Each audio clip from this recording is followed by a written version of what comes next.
صلی علی کہتے کہتے کھلے آنکھ صلی علی کہتے کہتے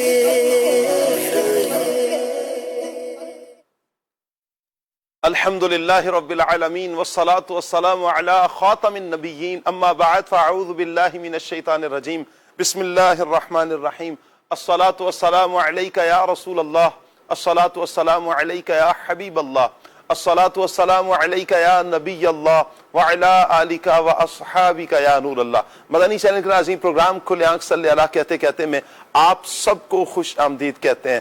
اللہ پاک کی بارگاہ میں یہ دعا بھی کرتے ہیں کہ اللہ پاک یہ صبح ہم سب کے لیے رحمت والی، برکت والی، سعادتوں اور نیکیوں والی فرمائے، اور اللہ کرے کہ یوں ہی ہماری ساری زندگی سعادتوں میں اور نیکیوں میں بسر ہو جائے۔ آئیے درود پاک کی فضیلت سنتے ہیں۔ اللہ پاک کے پیارے پیارے آخری نبی محمد عربی صلی اللہ تعالی علیہ وآلہ وسلم نے ارشاد فرمایا، جس نے مجھ پر ایک مرتبہ درود پاک بھیجا اللہ پاک اس پر 10 رحمتیں نازل فرماتا ہے۔ آپ غور کیجئے کہ ایک مرتبہ درود پاک بھیجا جائے اللہ پاک 10 رحمتیں نازل فرماتا ہے۔ جتنا زیادہ درود پاک پڑھیں گے انشاءاللہ اتنا ہی زیادہ اللہ پاک کی رحمتوں کے مستحق ہوں گے۔ اللہ پاک سے دعا ہے کہ اللہ پاک ہمیں زیادہ سے زیادہ درود پاک پڑھتے رہنے کی توفیق عطا فرمائے، اور اللہ پاک کی جو رحمتیں بندوں کو نصیب ہوتی ہیں وہ اللہ پاک ہمیں سمیٹنے کی توفیق عطا فرمائے۔ صلو علی الحبیب صلی اللہ تعالی علی محمد صلی اللہ تعالی علیہ وآلہ وسلم۔ مدنی چینل کے ناظرین، آج کا ہمارا ٹاپک ہے تنہائی۔ جی ہاں، دین اسلام ہمیں رہبانیت کا درس تو نہیں دیتا کہ سب کچھ چھوڑ کر، رشتہ داروں سے، دنیا سے کٹ کر آپ صرف جنگلوں میں، بیابانوں میں اور پہاڑوں میں نکل جائیں اور صرف وہیں پر جا کر عبادت کریں۔ دین اسلام ہمیں اس کا درس نہیں دیتا۔ دین اسلام ہمیں ضرور کہتا ہے کہ آپ نے تنہائی اختیار کرنی ہے۔ کس لیے؟ اللہ کو یاد کرنے کے لیے تنہائی اختیار کرنی ہے، اللہ پاک کی عبادت کرنے کے لیے، اپنے آپ کو، اپنے تعلق کو اللہ سے جوڑنے کے لیے۔ لیکن اس کا یہ مطلب ہرگز نہیں کہ آپ رشتہ داروں سے لا تعلق ہو جائیں، آپ اپنے والدین سے تعلق توڑ دیں، آپ اپنے گھر والوں کا، جن کی ذمہ داری آپ پر عائد ہوتی ہے، آپ ان کی ذمہ داری کو بھی چھوڑ دیں۔ اسلام ہمیں یہ درس دیتا ہے کہ رشتہ داروں کے ساتھ بھی آپ نے حسن سلوک کے ساتھ پیش آنا ہے، اپنے بال بچوں کا خیال بھی رکھنا ہے، ان کی ذمہ داری کو بھی اپنے اوپر اوڑھنا ہے، اور اس کے ساتھ ساتھ یہ بھی کہ آپ نے اپنے آپ کو اللہ پاک کی عبادت کی طرف لے کر آنا ہے۔ اگر ہماری تنہائیاں ہمیں گناہوں کی طرف لے کر جاتی ہیں تو ایسی تنہائی سے بھی اپنے آپ کو بچانا ہے۔ تنہائی کا یہ مطلب ہرگز نہیں کہ ہم گناہوں کی طرف لپکتے چلے جائیں، اللہ کی یاد سے غافل ہوتے چلے جائیں۔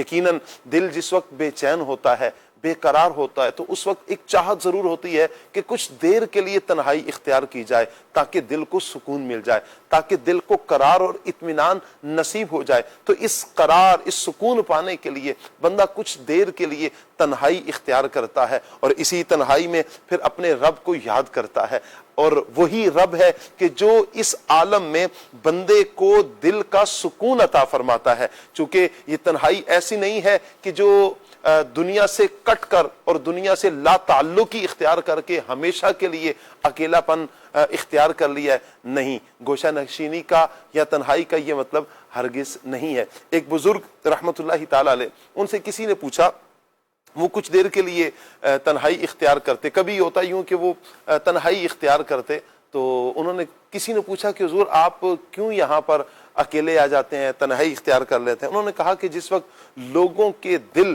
بہت زیادہ، لوگوں کی جب باتیں بہت زیادہ میں سنتا ہوں، شور سنتا ہوں، تو پھر اس وقت تنہائی اختیار کر لیتا ہوں تاکہ اللہ کے کلام کی باتیں سن سکوں، اللہ کا کلام سن سکوں، اللہ کی یاد میں اپنے دل کو زیادہ لگا سکوں۔ اس وجہ سے پھر میں تنہائی کو اختیار کرتا ہوں۔ بہرحال تنہائی کیسی ہونی چاہیے، تنہائی میں کیا کرنا چاہیے اور کن افعال سے بچنا چاہیے، آج کے دور میں تنہائی کسے کہتے ہیں، انشاءاللہ اس پر بھی آج ہم گفتگو کریں گے۔ تنہائی میں ہونے والے گناہ، معاذ اللہ، کہ جس میں بندہ اللہ پاک کے غضب کو دعوت دیتا ہے. انشاءاللہ اس پر بھی ہم گفتگو کریں گے. تنہائی اختیار کرنی ہے، کیسی اختیار کرنی ہے، کس انداز میں اختیار کرنی ہے، اسلاف کا انداز کیا تھا، انشاءاللہ اسی پر آج ہم گفتگو کریں گے. آپ سے گزارش کریں گے مدنی چینل کے ناظرین آپ ہمارے ساتھ رہیں گے، پروگرام آپ نے مکمل دیکھنا ہے انشاءاللہ. اور اس ٹاپک پر آپ کی رائے کیا ہے، آپ کیا کہنا چاہیں گے؟ آپ کال بھی کر سکتے ہیں، ایس ایم ایس بھی کر سکتے ہیں، کمنٹس بھی کر سکتے ہیں. 0308262600 ہمارا واٹس ایپ نمبر ہے، آپ ہمیں واٹس ایپ بھی کر سکتے ہیں. انشاءاللہ آپ واٹس ایپ کے ذریعے بھی پروگرام کا حصہ بن سکتے ہیں. اللہ پاک سب دیکھنے والوں کو، سننے والوں کو برکتوں سے مالا مال فرمائے. آئیے مدنی چینل کے ناظرین پروگرام کو آگے بڑھاتے ہیں اور پیغام قرآن سیگمنٹ بھی ہوگا، کلام بھی سنیں گے اور انشاءاللہ ٹاپک پر مبلغین سے گفتگو بھی کریں گے. میں دعوت دوں گا قاری کاشان صاحب کو، مرحبا کہتے ہیں ان کو. انشاءاللہ پیغام قرآن سیگمنٹ کی طرف پھر ہم بڑھیں گے. السلام علیکم ورحمۃ اللہ وبرکاتہ. خیریت سے ہیں؟ آئیے مدنی چینل کے ناظرین سیگمنٹ کی طرف بڑھتے ہیں اور سیگمنٹ ہے ہمارا پیغام قرآن.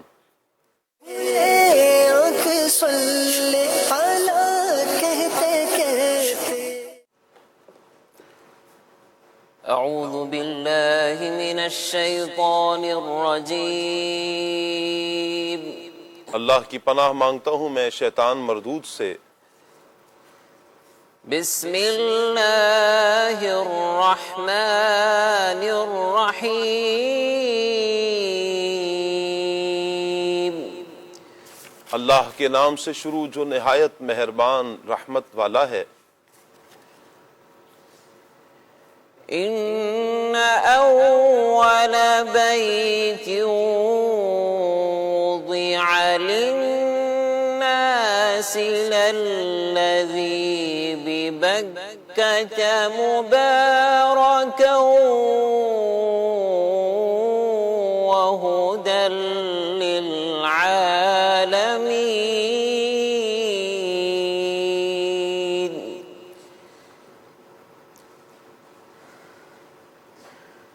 فیہ آیات بینات مقام ابراہیم.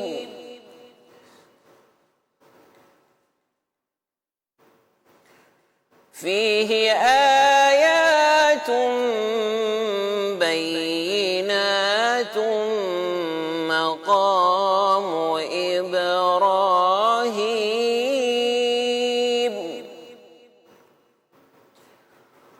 ومن دخله كان آمنا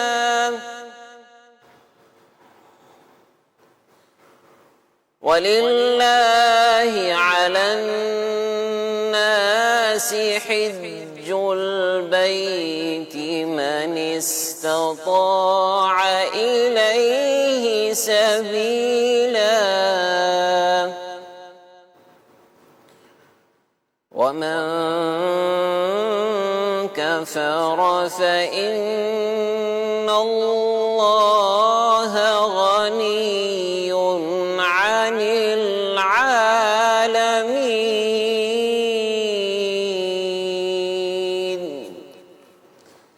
آسان ترجمہ قرآن کنز العرفان.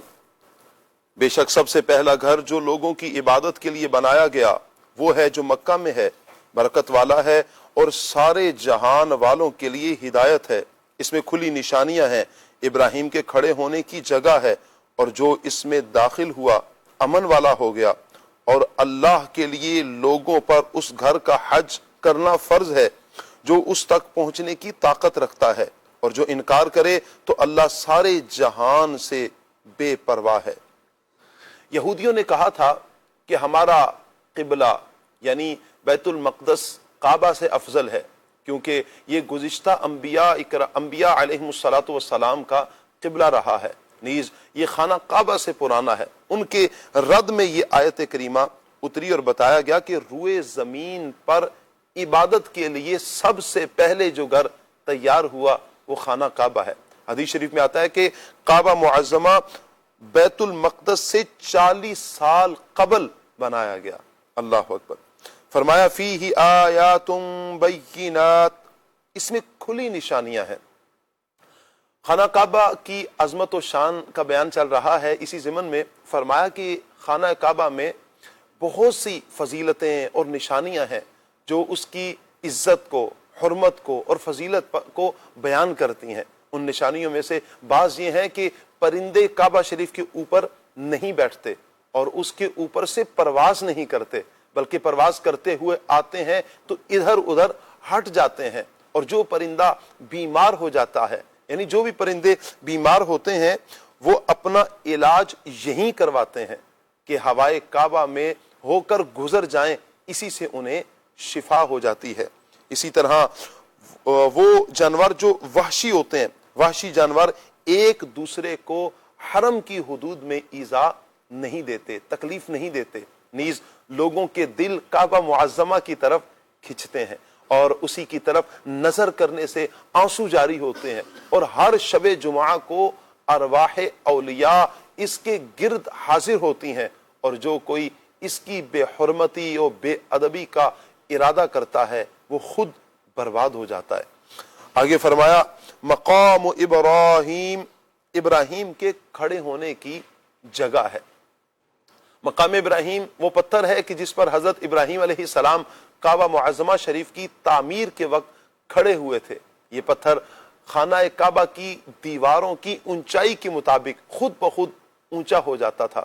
اس میں حضرت ابراہیم علیہ السلام کے قدم مبارک کے نشان تھے جو طویل زمانہ گزرنے اور بکثرت ہاتھ مس ہونے کے باوجود ابھی تک کچھ باقی ہیں۔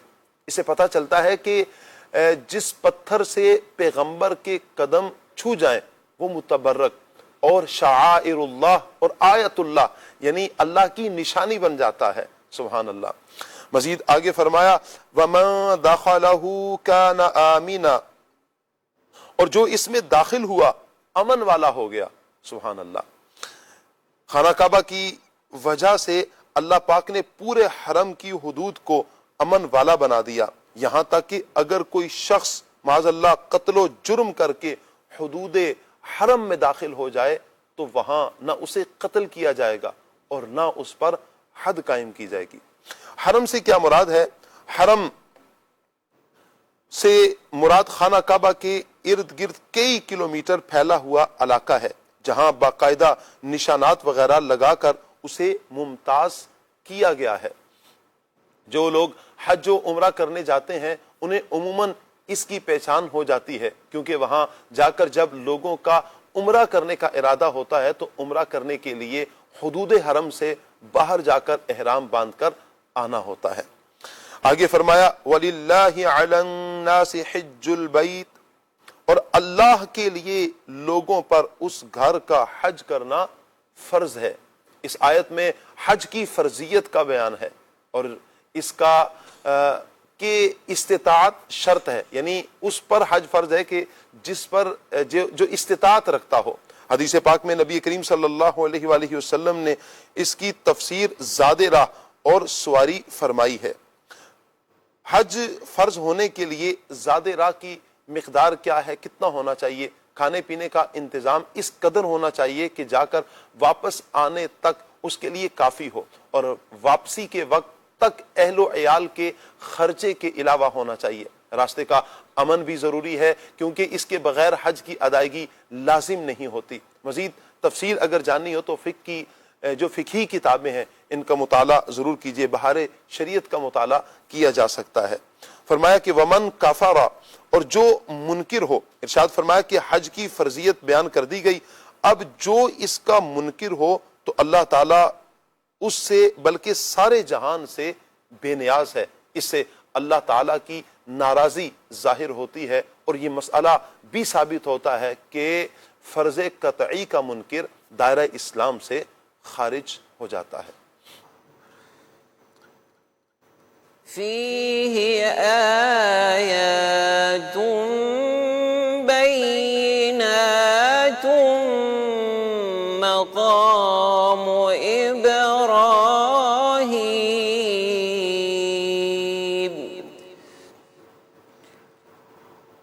ومن دخلہ کان آمنا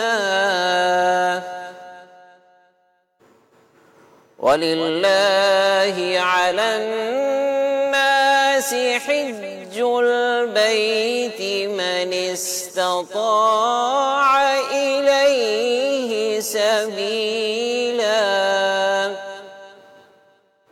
وَمَن كَفَرَ فَإِنَّ اللَّهَ غَنِيٌّ عَنِ الْعَالَمِينَ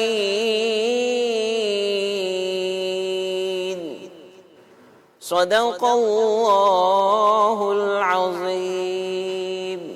جزاک اللہ۔ اللہ پاک نور قرآن سے ہم سب کے سینوں کو منور فرمائے، قرآن اور سنت کے مطابق اللہ پاک ہمیں اپنی زندگی بسر کرنے کی توفیق عطا فرمائے۔ آئیے مدنی چینل کے ناظرین اپنے مہمانوں کو منچ پر آنے کی دعوت دیں گے انشاءاللہ۔ آج جن سے ہم کلام سنیں گے ثاقب شاہ صاحب ہوں گے ہمارے ساتھ، مرحبا کہتے ہیں ثاقب بھائی کو۔ اور آج بڑی پیاری شخصیت ہمارے ساتھ ہوں گی عبد الواجد بھائی، ماشاءاللہ، مرحبا کہتے ہیں۔ السلام علیکم ورحمۃ اللہ، کیسے ہیں شاہ صاحب؟ مرحبا، السلام علیکم ورحمۃ اللہ وبرکاتہ۔ عبد الواجد بھائی خیریت سے ہیں؟ ٹھیک ہیں۔ اور انشاءاللہ زیارت کریں گے ہم عدنان چشتی صاحب کی جی، مرحبا کہتے ہیں عدنان بھائی کو، ماشاءاللہ، مرحبا، اہلا و سہلا، مرحبا، السلام علیکم ورحمۃ اللہ وبرکاتہ۔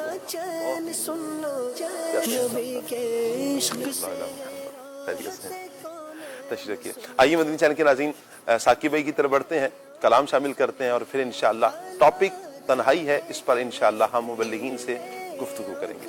ثاقب بھائی کون سا کلام سنا رہے ہیں آج آپ ہمیں؟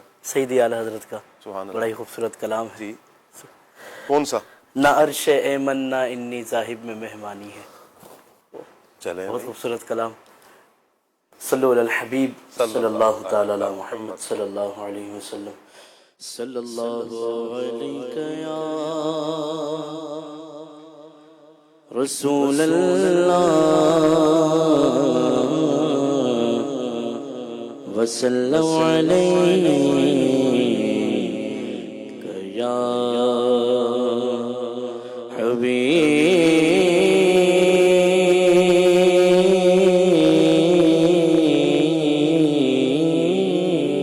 حبیب اللہ، صلی اللہ علیک یا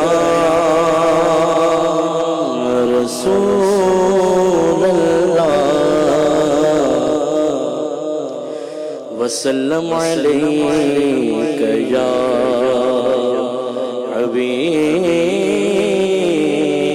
حبیب اللہ یا رسول اللہ انظر حالنا یا حبیب اللہ اسمع قولنا یا رسول اللہ انظر حالنا یا حبیب اللہ اسمع قولنا قالنا یا رسول اللہ انظر حالنا یا حبیب اللہ اسمع قولنا اننی فی بحر غم مغرق اننی فی بحر غم مغرق خذ یدی ساحل لنا اشکالنا خذ یدی ساحل لنا اشکالنا اشکالنا یا رسول اللہ انظر حالنا یا حبیب اللہ اسمع قولنا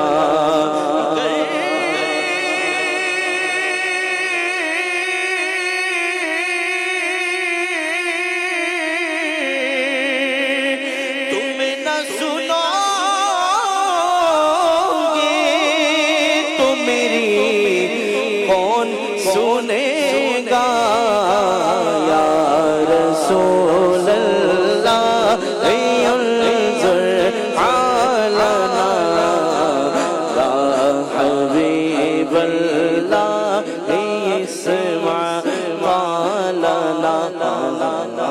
یا رسول اللہ انظر حالنا یا حبیب اللہ اسمع قالنا تیری ایک نگاہ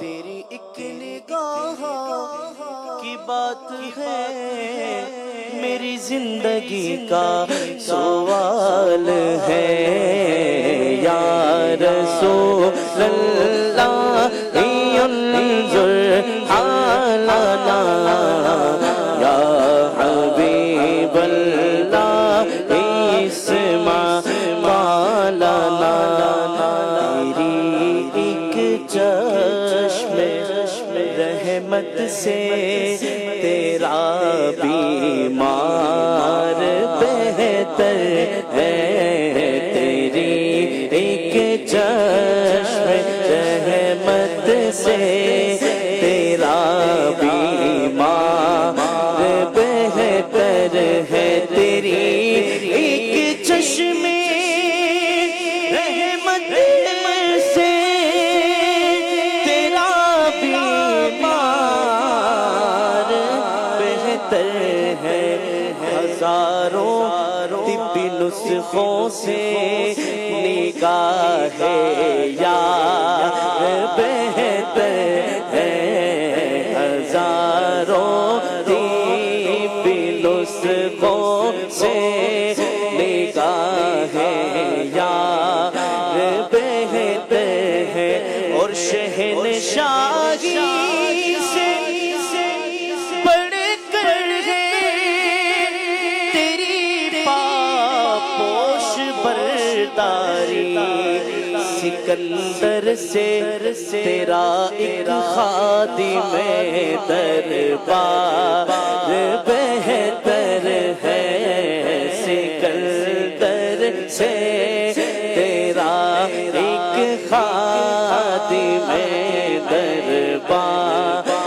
بہتر آقا تیرا خادم دربار تیرا خادم دربار تیرا خادم دربار سکندر سے تیرا ایک خادم دربار بہتر ہے یا رسول اللہ انظر حالنا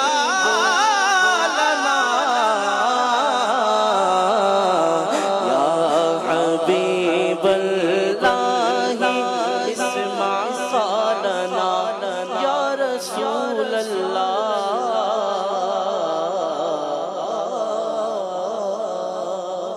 وسلم علیک یا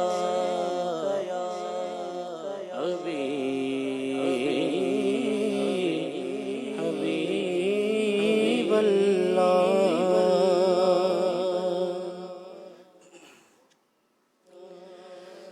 نا عرش ایمن نا انی زاہد میں مہمانی ہے نا عرش ایمن نا انی زاہد میں مہمانی ہے نا لطف ادن یا احمد نصیب ترانی ہے نا لطف ادن یا احمد نصیب ترانی ہے نصیب دوست اگر ان کے در پر موت آنی ہے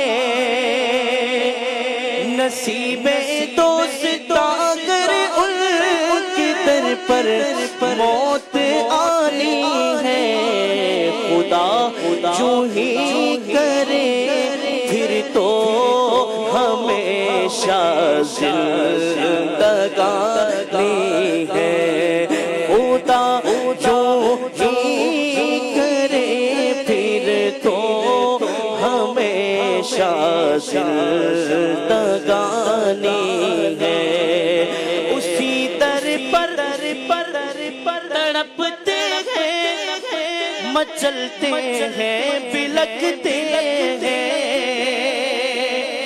اسی در پر تڑپتے ہیں، مچلتے ہیں، بلکتے ہیں، اٹھا جاتا نہیں کیا خوب اپنی ناتوانی ہے، اٹھا جاتا نہیں کیا خوب اپنی ناتوانی ہے، اٹھا جاتا نہیں کیا خوب اپنی ناتوانی ہے، ہر ایک دیواروں در پہ مہر نے کی ہے جبھی سائی،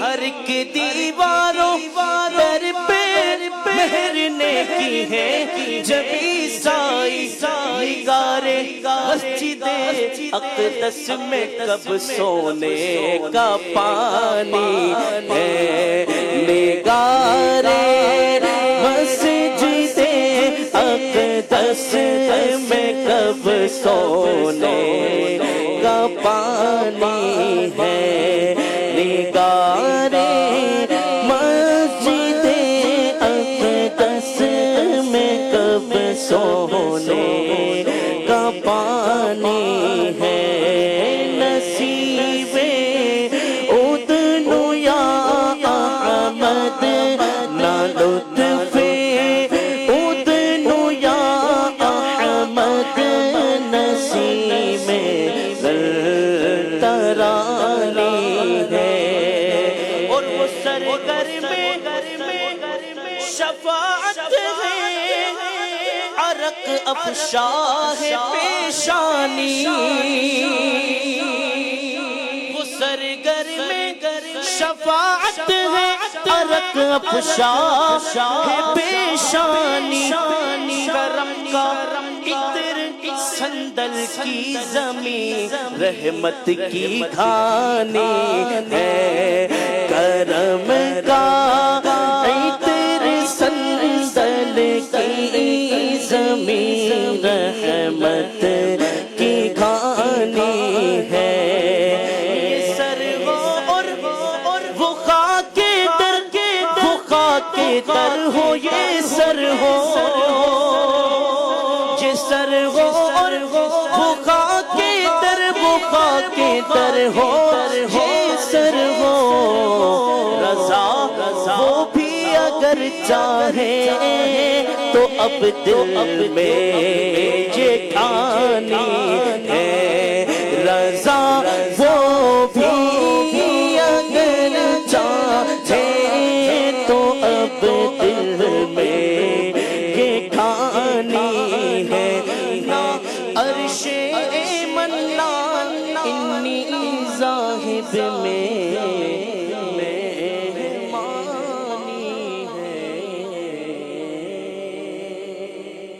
واہ واہ، سبحان اللہ سبحان اللہ سبحان اللہ۔ اللہ پاک نبی کریم صلی اللہ تعالیٰ علیہ وآلہ وسلم کی یادوں میں مست رہنے کی توفیق عطا فرمائے۔ کتنی پیاری یہ تنہائی ہے کہ جس تنہائی میں پیارے آقا صلی اللہ علیہ وآلہ وسلم کو یاد کیا جا رہا ہے، لوگوں سے کچھ دیر کے لیے ہٹے ہیں، کٹے ہیں، اور کچھ دیر کے لیے اور پیارے آقا صلی اللہ علیہ وآلہ وسلم کی یادوں میں مست ہیں، نبی کریم صلی اللہ علیہ وآلہ وسلم کے حسن کو یاد کر رہے ہیں، تصور میں پیارے آقا صلی اللہ علیہ وآلہ وسلم کی اداؤں کو یاد کر رہے ہیں۔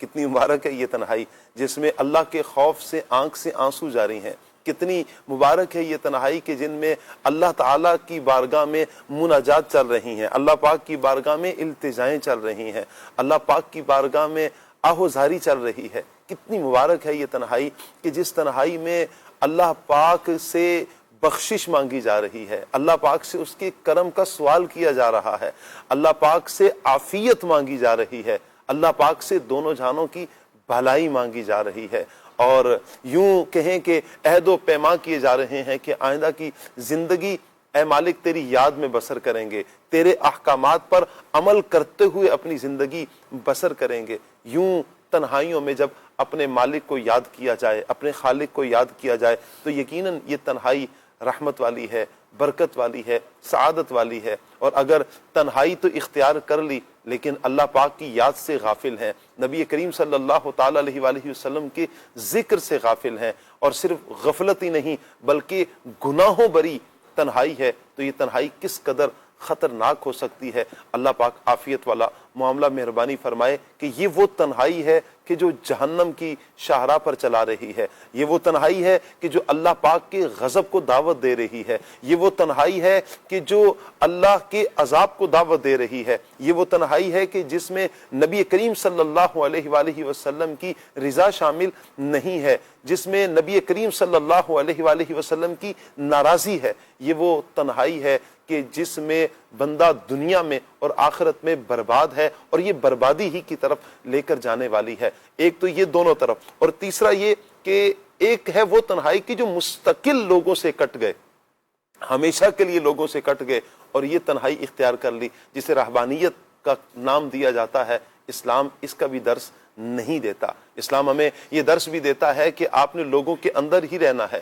میل جول بھی رکھنا ہے، معاملات بھی کرنے ہیں، کاروبار بھی کرنا ہے، نظام بھی چلانا ہے، نظام زندگی کو بھی احسن انداز کے ساتھ چلانا ہے۔ آپ پر جن کی کفالت عائد آتی ہے آپ نے ان کی کفالت بھی کرنی ہے۔ ذمہ داری جن پر آتی ہے، آپ کی اولاد ہیں، آپ کے گھر والے ہیں، بسا اوقات والدین، تو ان سب کی ذمہ داری جن کی آپ پر لازم ہوتی ہے، تو آپ نے اچھے انداز میں اس ذمہ داری کو بھی نبھانا ہے۔ صرف یہ کہ کٹ گئے، ہمیشہ کے لیے دنیا سے کٹ گئے اور کہیں غاروں میں نکل گئے، اس کا بھی درس ہمیں نہیں ملتا۔ ہمیں اسی دنیا میں رہ کر اپنے دنیا کے معاملات کو بھی احسن انداز میں بسر کرنے ہیں، اور اپنے مالک، اپنے خالق، اپنے پروردگار کی عبادت بھی کرنی ہے، اپنے رب کو یاد بھی کرنا ہے، اور اسی رب کی اور رب کے رسول صلی اللہ علیہ وآلہ وسلم کی یادوں میں اپنی زندگی کو پھر بسر بھی کرنا ہے۔ اللہ پاک ہمیں ایسی تنہائی گاہے بگاہے نصیب فرمائے، اور یہ مشکل نہیں ہے، کچھ ہی دیر کے لیے بھی ہو، کچھ لمحوں کے لیے بھی ہو، تو جس میں یاد خدا ہو، یاد مصطفیٰ صلی اللہ علیہ وآلہ وسلم ہو، یہ عین سعادت ہے۔ اللہ پاک ہمیں عمل کی توفیق عطا فرمائے۔ آج کا ٹاپک ہمارا تنہائی رہے گا انشاءاللہ۔ اس ٹاپک پر ہم مبلغین سے گفتگو کریں گے۔ مدنی چینل کے ناظرین، آپ اس ٹاپک پر کیا کہنا چاہیں گے آپ ضرور کال کیجئے، آپ ایس ایم ایس بھی کر سکتے ہیں، آپ فیس بک یوٹیوب کے ناظرین ہیں تو کمنٹس بھی کر سکتے ہیں۔ اگر آپ واٹس ایپ کرنا چاہتے ہیں آپ کو اختیار ہے، اسکرین پر آپ نمبر دیکھ رہے ہیں 0308262600، یہ ہمارا واٹس ایپ نمبر ہے۔ آپ اس میں وائس میسج بھی بھیج سکتے ہیں، لکھ کے میسج بھی بھیج سکتے ہیں، انشاءاللہ آپ کا میسج ہم تک پہنچ جائے گا۔ اور آپ ٹاپک پر کچھ کہنا چاہتے ہیں مبلغین سے آپ ضرور کہہ سکتے ہیں، یا کسی کلام کی فرمائش کرنا چاہتے ہیں تو فرمائش بھی کر سکتے ہیں۔ اللہ پاک سب دیکھنے والوں کو، سننے والوں کو برکتوں سے مالا مال فرمائے۔ بڑھتے ہیں مبلغین کی طرف۔ سب سے پہلے تو سمجھتے ہیں فیضان بھائی، تنہائی کیا ہے، گوشہ نشینی کیا ہے، اس سے کیا مراد ہے؟ بسم اللہ الرحمن الرحیم۔ دیکھیں، تنہائی کا مطلب واضح ہے جی کہ اکیلا ہونا، اکیلا پن، جی، جسے خلوت بھی کہا جاتا ہے۔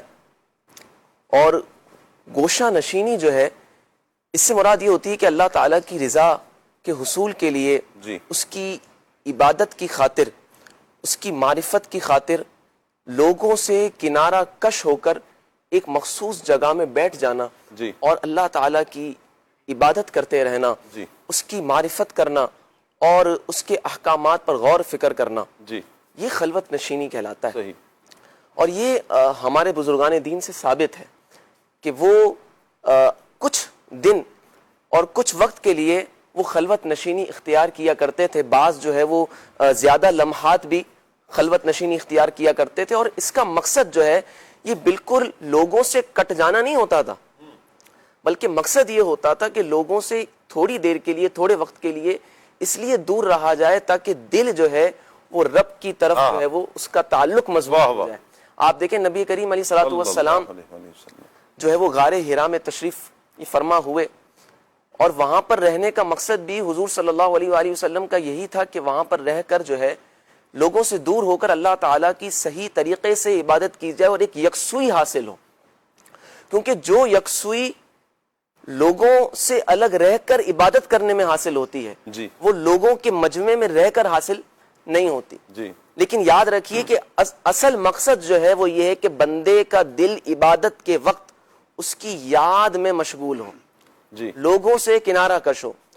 قرآن پاک کی آیت ہے سورہ مزمل میں، وَاذْكُرِ اسْمَ رَبِّكَ وَتَبَتَّلْ إِلَيْهِ تَبْتِيلًا، کہ اللہ کا نام یاد کرو اور اسی کے ٹوٹ کر ہو جاؤ۔ واہ، ٹھیک، اللہ کا نام یاد کرو اور ٹوٹ کر اسی کے ہو جاؤ۔ تو اس میں مفسرین نے یہ اس کا معنی بیان کیا ہے کہ اس کا مطلب یہ ہے کہ جب تم عبادت کرو تو اس کے اندر انقطاع کی صفت ہو، اس کے اندر انقطاع کا معنی پایا جائے، یعنی اگرچہ بندہ لوگوں کے ساتھ مل کر بیٹھ کر عبادت کر رہا ہو، لیکن جب وہ رب کی عبادت کر رہا ہو تو اس کا دل رب کی طرف ہی مشغول ہو۔ کیا بات ہے، دنیا میں کیا چل رہا ہے، آس پاس کے لوگ کیا کر رہے ہیں، یہ اس کو معلوم نہ ہو۔ آپ دیکھیں حدیث مبارکہ میں آتا ہے کہ ازواج مطہرات بیان فرماتی ہیں کہ جب نبی کریم علیہ الصلوۃ والسلام ہمارے ساتھ موجود ہوتے تو ہمارے ساتھ گفتگو فرما رہے ہوتے، جی گھر کے کام کاج میں مصروف ہوتے، لیکن جب نماز کا وقت ہو جاتا تو جی ایسے الگ ہو جاتے جیسے پہچانتے نہیں ہیں۔ جی تو اس سے پتہ یہ چلتا ہے کہ جب نماز کا وقت ہو جائے، جب رب تعالیٰ کی عبادت کا ایک خاص وقت آ جائے تو اس وقت انسان کو دنیا سے کنارہ کشی اختیار کرنی ہے اور تنہائی کو اختیار کرنا ہے۔ جی معاملہ یہ ہے ثاقب صاحب کہ جو چیز تنہائی کے اندر حاصل ہوتی ہے نا انسان کو، جی بعض اوقات وہ انسان کی اصلاح کا سبب بن جاتی ہے، بعض اوقات وہ رب تعالیٰ سے قریب کر دیتی ہے۔ صحیح، آپ دیکھیں کہ نبی کریم علیہ الصلوۃ والسلام نے ارشاد فرمایا کہ 7 لوگ ایسے ہیں کہ جن کو اللہ تعالیٰ اس دن عرش کے سایہ عطا فرمائے گا جس دن کوئی سایہ نہیں ہوگا۔ صحیح، ٹھیک ہے، قیامت کا دن ہوگا اور صرف اسی کی عرش کا سایہ ہوگا، اور اس عرش کے سائے کے نیچے 7 افراد کو اللہ تعالیٰ جگہ نصیب فرمائے گا۔ پھر ان 7 افراد کا جب آپ صلی اللہ علیہ وسلم نے بیان فرمایا تو اس میں جو ایک فرد کا بیان کیا وہ ہے کہ ایسا شخص جو تنہائی میں ہو، ایسا شخص جو تنہائی میں ہو اور اللہ تعالیٰ کا ذکر کرے اور اس کی آنکھوں سے آنسو جاری ہو جائے، اللہ اکبر، اللہ اکبر، اللہ تعالیٰ کا ذکر کرے، کیا بات ہے، اس کی نعمتوں کو یاد کرے، اس کے عذابات پر غور کرے، اپنی نافرمانیوں پر غور کرے اور اس کی آنکھوں سے آنسو جاری ہو جائے۔ آپ کبھی کبھی غور کریں کہ جب انسان تہجد کا وقت ہو، سب لوگ سوئے ہوئے ہوں، ایک سکون طاری ہو، اور وہ اپنے گھر میں مصلی بچھا کر بیٹھ جائے اور پورے دن پر غور کرے کہ آج میرا دن کیسا گزرا، آج کا گزرا ہوا دن میرا کیسا رہا، میں صبح صحیح سلامت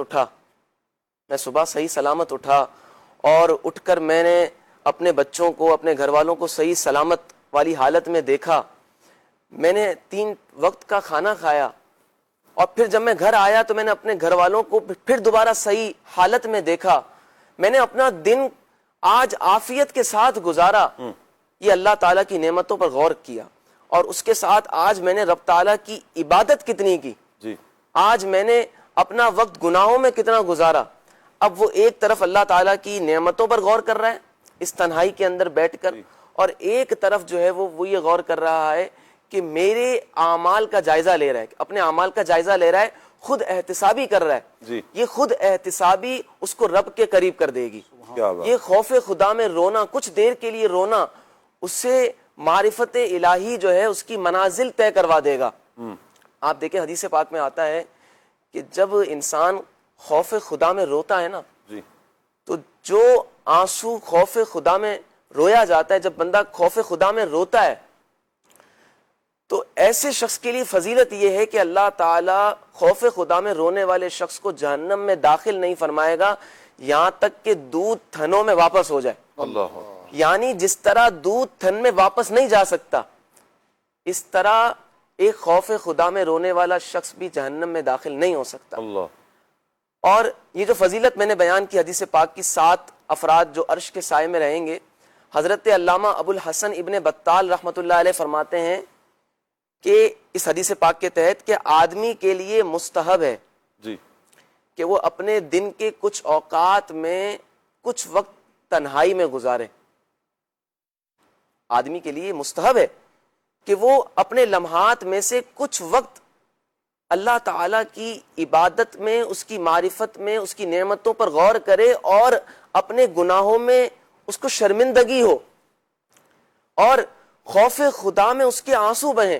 ایسا نہ ہو کہ وہ ہر وقت جانوروں کی طرح اپنی ذات میں ہی مصروف نظر آئے.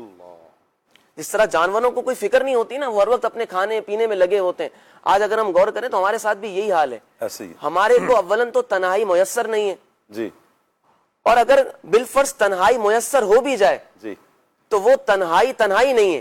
یعنی ایک انسان جو ہے لوگوں کے ساتھ بیٹھا ہوا ہے لیکن وہ سوشل میڈیا کا استعمال کر رہا ہے، جی دوستوں کی گیدرنگ میں بیٹھا ہوا ہے، اپنے آج ماں باپ کل کے ساتھ کی- بیٹھا ہوا ہے، لیکن وہ موبائل میں سینکڑوں افراد کے ساتھ اس وقت مصروف ہے. آج کل کی تنہائی ایسے ہی ہے کہ جیسے بندہ چوراہے پہ کھڑا ہوا ہے. بالکل، وہ تنہائی سوشل نہیں میڈیا ہے نا، سوشل میڈیا ہے تو وہ تو چوراہے پہ کھڑا ہوا ہے. ہر طرح کے لوگ آئیں گے اس کے پاس، ہر طرح کی گیدرنگ ہوگی، ہر طرح کے افراد، یعنی کوئی بھی آ سکتا ہے نا. سوشل میڈیا ہے اور پھر ہے تو بظاہر تو وہ اکیلا ہے، تنہائی میں ہے. اور یوں اپنی غور کر لے کہ یہ جو سوشل میڈیا کی تنہائی ہے یہ کیسی ہے. موبائل کی دنیا یہ بھی ایک دنیا ہے. اللہ پاک عافیت والا معاملہ مہربانی فرمائے کہ جب بندہ اس دنیا میں پڑتا ہے، موبائل کی دنیا میں پڑتا ہے، تو پھر نہ جانے کون کہاں سے کہاں نکل جاتا ہے. اللہ پاک رحمت کی نظر فرمائے. کہ آج کل ہم جو ہے نا تنہائی پسند ہیں، اور وہ یہ کہہ کر ہے نا اپنے آپ کی تعریف کروانا چاہ رہے ہوتے ہیں کہ ہم لوگوں سے کٹ کر رہتے ہیں، ہم اپنے تنہائی پسند لوگ ہیں، اور وہ تنہائی میں موبائل استعمال کر رہے ہوتے ہیں، سوشل میڈیا میں مصروف ہوتے ہیں. تو ایسے لوگوں کے لیے کہا جاتا ہے کہ وہ تنہائی پسند نہیں ہے، وہ اسکرین پسند ہے. ان کو اسکرین نظر آنے لگ گئی ہے، ان کو اسکرین کے ساتھ تنہائی پسند ہے. کیا بات. تو ایسا نہیں ہے. دیکھیں اگر ایسی تنہائی ہو کہ جس میں آپ لوگوں سے کٹے ہوئے ہوں ایک طریقے سے ظاہری اعتبار سے، لیکن آپ سوشل میڈیا کا استعمال کر رہے ہوں اور وہ تنہائی آپ کو گناہوں میں لے کر جا رہی ہو، وہ تنہائی غفلت کا سبب بن رہی ہو، تو ایسی تنہائی سے بہتر یہ ہے کہ آپ لوگوں کے ساتھ مل کر بیٹھیں. لوگوں کے ساتھ مل کر بیٹھنا بھی آج کے دور میں فیضان بھی بڑا مشکل ہو گیا. وہ اس کی وجہ یہ ہے کہ لوگوں کے ساتھ مل کر بیٹھ کر بھی موبائل کی دنیا. بالکل ایسا ہی. اچھا ہوتا یوں ہے کہ آپ مہمان چلے جائیں کسی کے پاس، آپ دوست آپس میں بیٹھ جائیں، ایون کہ آپ گھر میں بیٹھے ہوئے ہیں، والدین کے پاس بیٹھے ہوئے ہیں، گھر والوں کے پاس بیٹھے ہیں، موبائل پھر بھی آپ کے ہاتھ میں ہے. یعنی آپ پاس بیٹھ کر لوگوں کے درمیان بیٹھ کر بھی آپ موبائل کی دنیا میں، جو آپ نے جملہ کہا نا اسکرین پسند ہو گیا، تو وہ آپ بھلے تنہائی میں ہے تب بھی اسکرین پسند ہے، آپ مجمع میں ہے تب بھی اسکرین پسند ہے، آپ چل رہے ہیں تو آج کل تو یہ چلتے چلتے روڈ پر جا رہے ہیں تو موبائل کی دنیا اسکرین ہے. اچھا روڈ کراس کر رہے ہیں تو وہ یعنی گلی، روڈ تو چلے نہیں کہتے، لیکن گلی میں جا رہے ہیں، کون آ رہا ہے کون جا رہا ہے تو اسکرین ہے. کہیں بھی جا رہے ہیں تو یہ موبائل کی دنیا ہے. آپ غور کریں مدنی چینل کے ناظرین، میں نے ایک مثال کے طور پر کہا تھا کہ ایسے آدمی ہے کہ جیسے چوراہے پر کھڑا ہوا ہے، یعنی ایک چوک میں کھڑے میں ہیں، ہر طرح کے بندے سے مل رہے ہیں. تو یہ ایسا ہی ہے. آپ جب اس کی دنیا میں، موبائل کی دنیا میں گئے، اسکرین دیکھنا شروع کی ہے تو آپ کی تنہائی نہیں رہی، آپ کی جلوت خلوت بالکل الگ ہو گئی ہے. نہ تو آپ اسے لوگوں کے سامنے لوگوں میں بیٹھا ہوا ہے اس کو تصور کریں کہ یہ لوگوں کے ساتھ موجود ہے، یعنی حاضر ہیں، ہم یہاں موجود ہیں.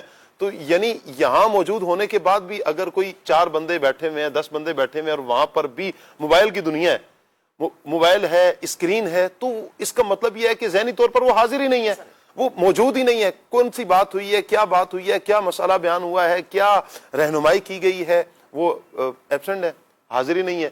اچھا ایک تو یہ نقصان ہے. دوسرا نقصان اس اعتبار سے ہے کہ جو فزیکل اس کا نقصان ہوگا، ذہنی طور پر ہوگا، طبیعت کا ہوگا، یہ ایک الگ معاملات ہیں. اللہ پاک رحمت کی نظر فرمائے ہمیں کون سی تنہائی اختیار کرنی ہے، کون سی تنہائی اختیار نہیں کرنی.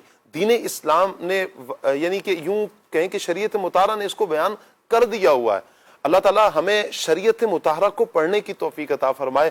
قرآن و سنت سے ہم جب رہنمائی لیں گے تو انشاءاللہ پھر دیکھیں کہ ہمیں دونوں جہانوں کی بھلائیاں کس قدر زیادہ نصیب ہوتی ہیں۔ میں چاہوں گا عبد الواجد بھائی، قرآن و حدیث کی روشنی میں ہمیں تنہائی کے حوالے سے کیا مزید رہنمائی ملتی ہے؟ بسم اللہ الرحمن الرحیم۔ شاہ صاحب حسن رضا رحمۃ اللہ تعالی علیہ نے کیا خوب فرمایا کہ دل میں ہو یاد تیری واہ واہ، اور گوشہ تنہائی ہو۔ مدینہ شریف سے مجھے یہ میسج آیا، سبحان اللہ، یہی میسج، سبحان اللہ۔ دل میں ہو یاد تیری گوشہ تنہائی ہو۔ جی، تو تنہائی کی جو پوری فلسفی ہے نا، جی، اس کو انہوں نے بیان کر دیا کہ گوشہ تنہائی ہو اور اس میں اللہ کی یاد ہو۔ تو تنہا رہنا خود کوئی مقصد نہیں ہے، جی، بلکہ اس کے پیچھے اور مقاصد ہیں۔ اگر وہ مقاصد حاصل ہوتے ہیں تو پھر تو تنہا رہنا چاہیے، جی، تنہا رہنے کی ترغیب ہے۔ لیکن اگر وہ مقاصد فوت ہو رہے ہیں، وہ حاصل نہیں ہو رہے، تو پھر تنہائی کا کوئی فائدہ نہیں ہے۔ اب وہ مقاصد کیا ہیں، وہ فلسفی کیا ہے؟ سب سے پہلی بات تو یہ ہے کہ وما خلقت الجن والانس الا لیعبدون، اور ہم نے جن و انسان کو اپنی عبادت کے لیے بنایا ہے، اپنی معرفت کے لیے بنایا ہے۔ تو یہ جو عبادت و معرفت ہے، یہ انسان کی تخلیق کی وجہ ہے، مقصد ہے کہ وہ اس لیے پیدا کیا گیا ہے کہ وہ اللہ کی عبادت کرے اور اس کو پہچانے۔ جی، تو اب وہ خلوت جو عبادت پر مبنی ہو اور جو معرفت کی طرف لے جانے والی ہو، وہ خلوت محمود ہے اور مقصود ہے۔ جی، وہ خلوت اختیار کی جائے۔ اگر خلوت ایسی ہو کہ جو آپ ارشاد فرما رہے ہیں کہ موبائل فون ہے اور آدمی موبائل میں لگا ہوا ہے اور وہ تنہا ہو کر بھی تنہا نہیں ہے، تو پھر ایسی خلوت کا کوئی فائدہ نہیں ہے۔ جہاں تک قرآن و حدیث کی بات ہے تو وَاذْكُرِ اسْمَ رَبِّكَ وَتَبَتَّلْ إِلَيْهِ تَبْتِيلًا، اے میرے محبوب اللہ کا نام یاد کرو جی، اور اسی کی طرف مکمل طور پر کٹ کر ہو جاؤ۔ واہ، اب یہاں پر دونوں چیزیں بیان ہو گئیں، ایک یہ کہ اللہ کا نام لو یعنی عبادت کرو، جی، اور دوسری چیز یہ کہ تمام لوگوں سے منقطع ہو جاؤ، اکیلے ہو جاؤ۔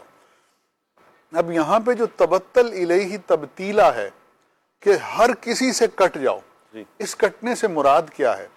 اس سے مراد یہ ہے شاہ صاحب کہ جو ہمارا دل ہے نا، جی، اس کے کنیکشنز ہوتے ہیں، صحیح، جس کو ہم کہتے ہیں تعلقات۔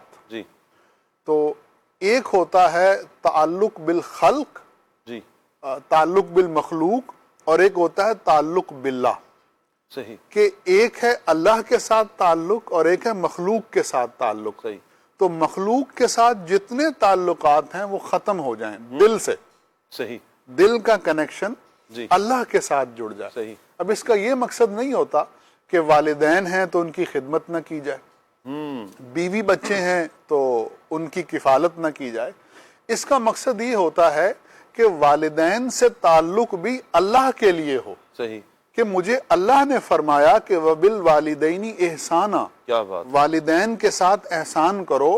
تو یہ جو والدین کے ساتھ احسان ہے، تعلق ہے، خدمت ہے، یہ اس وجہ سے ہے کہ میرے پیارے رب نے مجھے یہ حکم عطا فرمایا۔ واہ، اسی طرح بیوی بچوں کے ساتھ تعلق، ایسے ہی دیگر مومنین کے ساتھ تعلق۔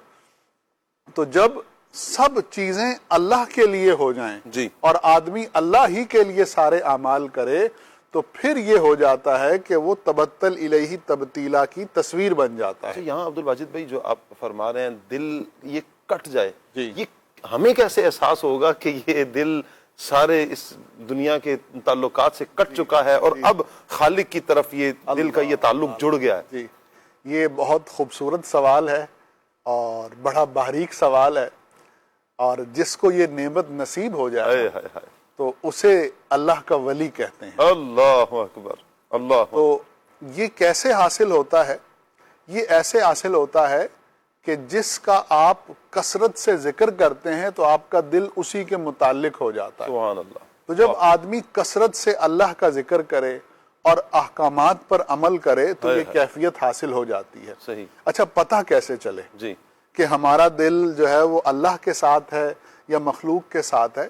تو دیکھیں، جب آدمی کی ترجیح اللہ اور اس کے رسول کی خوشنودی بن جائے جی تو پھر یہ کہا جا سکتا ہے کہ اس کا تعلق دوسروں سے کٹ گیا. فار ایگزامپل ایک آدمی دکان پر بیٹھا ہے, گاہکوں کی بہت بھیڑ لگی ہے صحیح اور اس کے قریب ہی مسجد ہے, اذان ہوتی ہے. صحیح. اب اس کے سامنے دو آپشن ہیں جی کہ وہ یہاں دکان پہ بیٹھا رہے اور تمام گاہکوں کو بھگتائے, جی اور اس کے بعد جب اسے وقت ملے تو پھر وہ مسجد میں جا کے نماز پڑھ لے. صحیح. اور دوسرا یہ ہے کہ وہ یہ سوچے کہ جماعت مجھ پر واجب ہے, جی نماز کو جماعت کے ساتھ ادا کرنا مجھ پر واجب ہے, اور یہ واجب ہونا شریعت نے لازم کیا ہے, صحیح. اور شریعت اللہ اور اس کے رسول کا حکم ہے. جی. تو میں اللہ اور اس کے رسول کے حکم کو ان گاہکوں پر اور اس دنیا داری پہ مقدم کر رہا ہوں. صحیح. ان تمام چیزوں کو چھوڑ کر میں مسجد جا رہا ہوں. صحیح.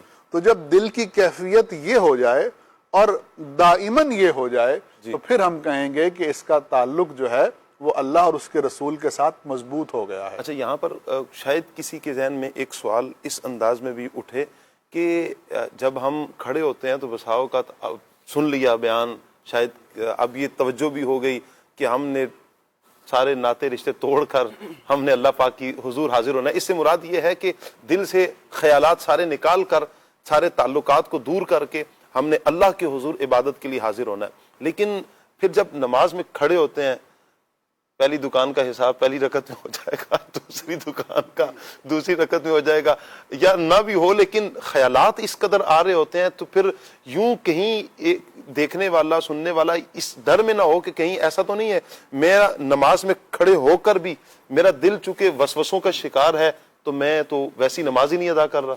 دیکھیں ایمان کے مختلف درجات ہیں. جی. تو یہ بھی ایک درجہ ہے کہ جب آدمی نماز میں ہو جی تو پھر وہ جب اللہ اکبر کہتے ہیں نا حضور, جی تو یہ جو ہاتھ کی حرکت ہے, علماء فرماتے ہیں کہ آپ اللہ اکبر کہہ کے ہاتھ اٹھاتے ہیں تو دنیا ہاتھوں کی پشت پر ہوتی ہے جس کو آپ پیچھے پھینک دیتے ہیں. صحیح. اللہ اکبر, اللہ سب سے بڑا ہے اور دنیا پیچھے. جی. تو اب یہ ایک ایمان کا درجہ ہے جسے نصیب ہو جائے کہ جب وہ نماز میں ہو تو پھر وہ ایسا ہو کہ اسے اللہ کے سوا اور اس کے ساتھ مناجات اور گفتگو کے سوا کوئی اور چیز اس کے ذہن میں نہ آئے. جی. تو یہ بہت اعلیٰ درجہ ہے. کیا بات ہے. اور یہ نصیب ہو جائے تو کیا بات ہے. لیکن اگر یہ نصیب نہیں بھی ہوتا جی تو کم از کم اتنا تو ہے کہ جب ہمیں پکارا گیا جی تو ہم وہاں موجود تھے. واہ واہ کیا جب بات. اذان آئی اور اللہ نے ہمیں پکارا تو ہم وہاں موجود تھے. جی. تو یہ موجودگی اپنے بدن کے ساتھ وہاں ہونا یہ بھی بہت بڑی سعادت ہے. سبحان اللہ. اور اگر کوئی شخص یہ چاہے واہ.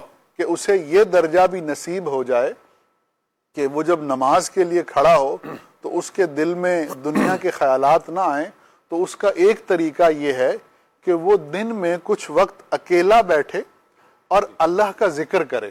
صحیح. تو جب اسے تنہائی میں اللہ کا ذکر کرنے کی عادت پیدا ہو جائے گی تو پھر یہ تنہائی اسے نماز میں بھی میسر آ جائے گی. واہ واہ. کہ نماز میں بھی اس کا دل جو ہے وہ اللہ کے ذکر میں مشغول رہے گا. اور ایک دوسری بات یہ ہے کہ جنہوں نے, جو لوگ نماز جو پڑھ رہے ہوتے ہیں جی انہیں جو ترجمہ آتا ہے اور یہ پتہ ہوتا ہے کہ ہم کیا پڑھ رہے ہیں, جی تو عموماً ان کے دل میں خیالات اور وساوس نہیں آتے. صحیح. ایک تعداد ہے جو نماز کو ایز اے فارمیلٹی پڑھتی ہے. صحیح. پڑھتی ہے ماشاءاللہ, مسجد میں آتی ہے, بہت بڑی بات ہے, فرض ہے, ادا ہو گیا. لیکن سب سے احسن یہ ہے کہ جو آدمی زبان سے کہہ رہا ہے اس کا میننگ بھی تو اسے پتا ہو نا. جی. الحمدللہ رب العالمین, تمام تعریفیں اللہ کے لیے جو رب العالمین ہے, الرحمن الرحیم, اور اس طرح پوری نماز کا ترجمہ اسے آتا ہو. جی. تو پھر وہ نماز مناجات بن جاتی ہے. واہ. وہ نماز اللہ اور بندے بہت کے خوب. درمیان گفتگو بن جاتی بہت ہے. خوب. کاش ایسا ہو کہ ہم لوگ نماز کے ترجمے کو سمجھنے کی عادت ڈالیں. جی. اور بہت آسان ہے. مکتبۃ المدینہ کی جو کتاب ہے نماز کے احکام, جی فیضان نماز, جی اس میں نماز کا ترجمہ بھی موجود ہے.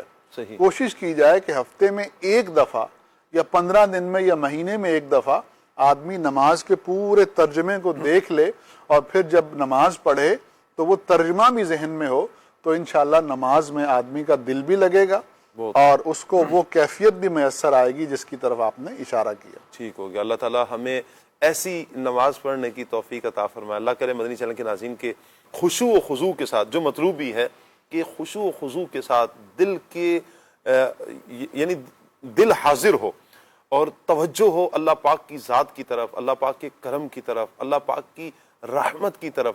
اور ایک طرف اپنے جرموں سے بندہ اپنے جرموں کو ذہن میں رکھ کے جب نماز کے لیے آ رہا ہے تو اپنے جرموں کو ذہن میں رکھا ہوا ہے، اور پھر جب نماز پڑھنے کے لیے اللہ پاک کے کرم کو سامنے رکھ کر اور یوں ترجمے کو بھی سامنے رکھتا ہے، ترجمہ بھی ذہن میں ہے، تو یوں جب وہ نماز پڑھے گا تو انشاءاللہ وسوسے بھی کم آئیں گے یا نہیں آئیں گے. اور پھر دوسرا انعام یہ ملے گا کہ یہ خشوع و خضوع کے ساتھ نماز پڑھی جائے گی جسے شریعت مطہرہ نے مطلوب کیا ہے، یعنی جسے شریعت مطہرہ نے چاہا ہے کہ ایسی نماز ادا کی جائے کہ جسے محمود کہا گیا، جسے پسندیدہ کہا گیا. جب بندہ اس طرح کی نماز پڑھتا ہے تو پھر وہی نماز وہ ہے کہ جو بندے کو بے حیائی سے، برے کاموں سے بھی روکتی ہے. پھر وہ نماز کہ جو مومن کی معراج ہے، وہ نماز کہ جسے نبی کریم صلی اللہ علیہ وآلہ وسلم نے فرمایا کہ نماز میری آنکھوں کی ٹھنڈک ہے. بہت سے جو فضائل اور کمالات پھر نماز کے ملتے ہیں. یوں یہ نماز ہی کیا، جتنی بھی عبادات ہیں ہمیں اس ہی انداز میں کرنی چاہیے. عبدالواجد بھائی جی ایسا ہی ہے، اور بالکل جو عبادت اس انداز سے کی جاتی ہے نا حضور، جی اس عبادت سے پھر ایمان کی حلاوت نصیب ہوتی ہے. جی بندے کو پتہ چلتا ہے کہ عبادت میں لطف کیا ہے، واہ واہ، وہ جو ایمان کی حلاوت ہے وہ کیا ہے، اللہ اور اس کے رسول کے ساتھ جو تعلق ہے وہ کیا ہے. تو جب صحیح معنی میں عبادت کی جاتی ہے تو پھر وہ لطف آتا ہے. اچھا، ہم تنہائی کی اور خلوت کی بات کر رہے تھے، تو شاہ صاحب تنہائی کے اندر جو ہے ایک نعمت ایسی ہے کہ جو عموماً تنہائی میں نصیب ہوتی ہے. وہ نعمت ہے جسے ہم ریکٹیفیکیشن یا ریفارمیشن کہتے ہیں، یعنی اصلاح. آدمی کی جو اپنی اصلاح ہے نا وہ غور و فکر میں ہے. جی انسان جو ہے اس کا ایک جو انٹرنل سافٹ ویئر ہے نا، صحیح، اس سافٹ ویئر کو اکیلے رہ کر کچھ سوچنے کا موقع دیا جائے نا، جی تو وہ سافٹ ویئر اپ ڈیٹ ہوتا ہے، صحیح، وہ اپنی اصلاح کرتا ہے، اپنے بگز کو دور کرتا ہے.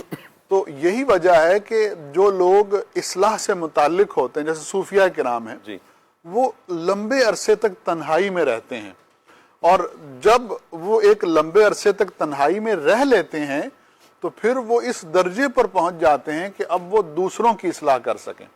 جی حدیث مبارکہ میں اس مضمون کی طرف ایک اشارہ ہے جی کہ لمحے بھر کا غور و فکر 60 سال کی عبادت سے بہتر ہے. اللہ اکبر. اچھا، یہ جو لمحے بھر کا غور و فکر ہے نا، یہ عموماً تنہائی میں نصیب ہوتا ہے. جی اور جب آدمی غور و فکر کرتا ہے تو وہ گناہ جو وہ 60 سال سے نہیں چھوڑ سکا، جب تنہا بیٹھ کر، اکیلا بیٹھ کر سوچتا ہے، اپنے آپ سے گفتگو کرتا ہے، اپنے آپ سے، اپنے نفس سے مخاطب ہوتا ہے، تو عموماً ایسا ہوتا ہے کہ وہ گناہ اس کو چھوڑنے کی توفیق دے دی جاتی ہے. تو اکیلے آدمی رہے اور اپنے احوال پر، اپنے اعمال پر، اپنے کردار پر غور کرے. صحیح. تو جب وہ غور و فکر کرے گا تو یہ انسانی ضمیر کی خاصیت ہے کہ جب اس کے سامنے برائی آتی ہے اور وہ زندہ ہو تو وہ برائی کو چھوڑنے کی کوشش کرتا ہے. صحیح. تو اکیلے رہیں، اللہ کو یاد کریں اور اپنے کریکٹر پر غور کریں. جی. تو انشاءاللہ آدمی کو اس تنہائی میں ریکٹیفیکیشن جو ہے وہ نصیب ہو جائے گی انشاءاللہ. دل میں ہو یاد تیری گوشہ تنہائی ہو، دل میں ہو یاد تیری گوشہ تنہائی ہو، پھر تو خلوت میں عجب چومنا رائی ہو،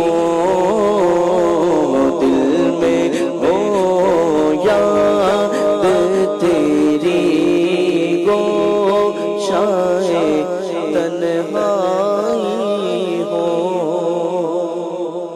عدنان بھائی، میں چاہوں گا کہ اس گوشہ نشینی کے، تنہائی کے جو اسلامی احکام ہیں چند اسلامی احکام مزید آپ بیان فرما دیں. بسم اللہ الرحمن الرحیم.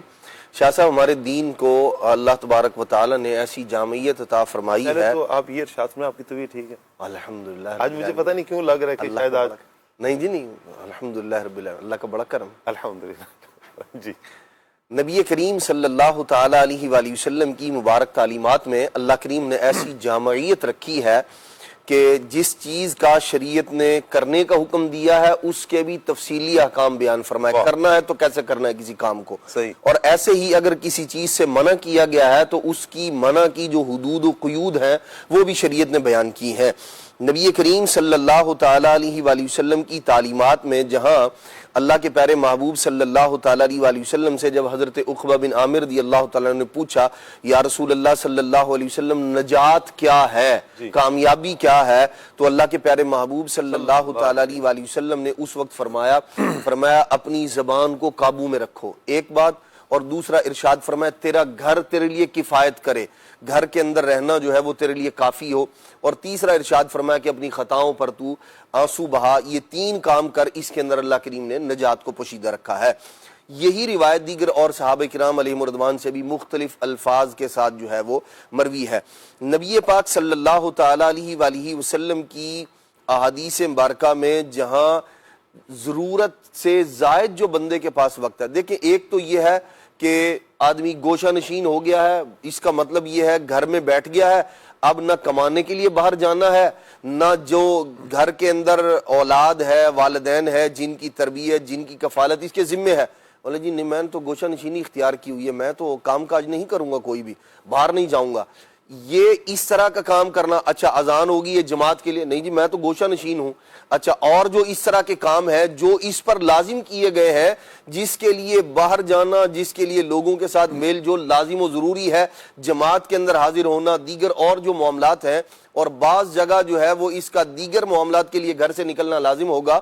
ایسے میں اس کا یہ کہنا گوشہ نشینی کا مطلب اور مقصد ہی یہی ہے, نہ تو حقوق اللہ کے اندر کسی قسم کی کوئی کمی آئے, نہ حقوق العباد میں کسی قسم کی کمی آئے. جن چیزوں کے کرنے کا شریعت نے حکم دیا ہے ان کو کر لینے کے بعد اب جو ٹائم بچا ہے اس کے اندر ایک تو یہ ہے آوارہ گردی کرتا رہے, کبھی یہاں کبھی یہاں, کبھی اس کے پاس بیٹھا کبھی اس کے پاس بیٹھا, اور پھر گفتگو کیا ہے, ایسے لوگوں کے ساتھ بیٹھ رہا ہے, کہیں غیبت ہو رہی, کہیں چغلی ہو رہی, کہیں برائی ہو رہی ہے, کہیں کچھ ہو رہا ہے, کہیں کسی کے بارے میں تبصرہ ہے اور منفی تبصرہ ہے جس کا جو ہے وہ یوں کہہ لیں اصلاح سے اور دنیا و آخرت کے فائدے سے کوئی تعلق نہیں ہے. تو ایسی فضول گوئی سے, فضول اٹھنے بیٹھنے سے, گھر میں رک کر ان گناہوں سے بچنا یہ بہت افضل اور بہتر ہے. تو دین نے, شریعت نے ہمیں, اچھا اس کے اندر بھی پھر زمانے کا, وقت کا, لوگوں کے احوال کا بہت بڑا عمل دخل ہوتا ہے. کس وقت میں کون بندہ ایسا ہے جس کے لیے گوشہ نشینی اختیار کرنا لازم ہے, ضروری ہے, افضل ہے, بہتر ہے, یہ سارے کے سارے احکام شریعت نے تفصیل کے ساتھ بیان کیے ہیں.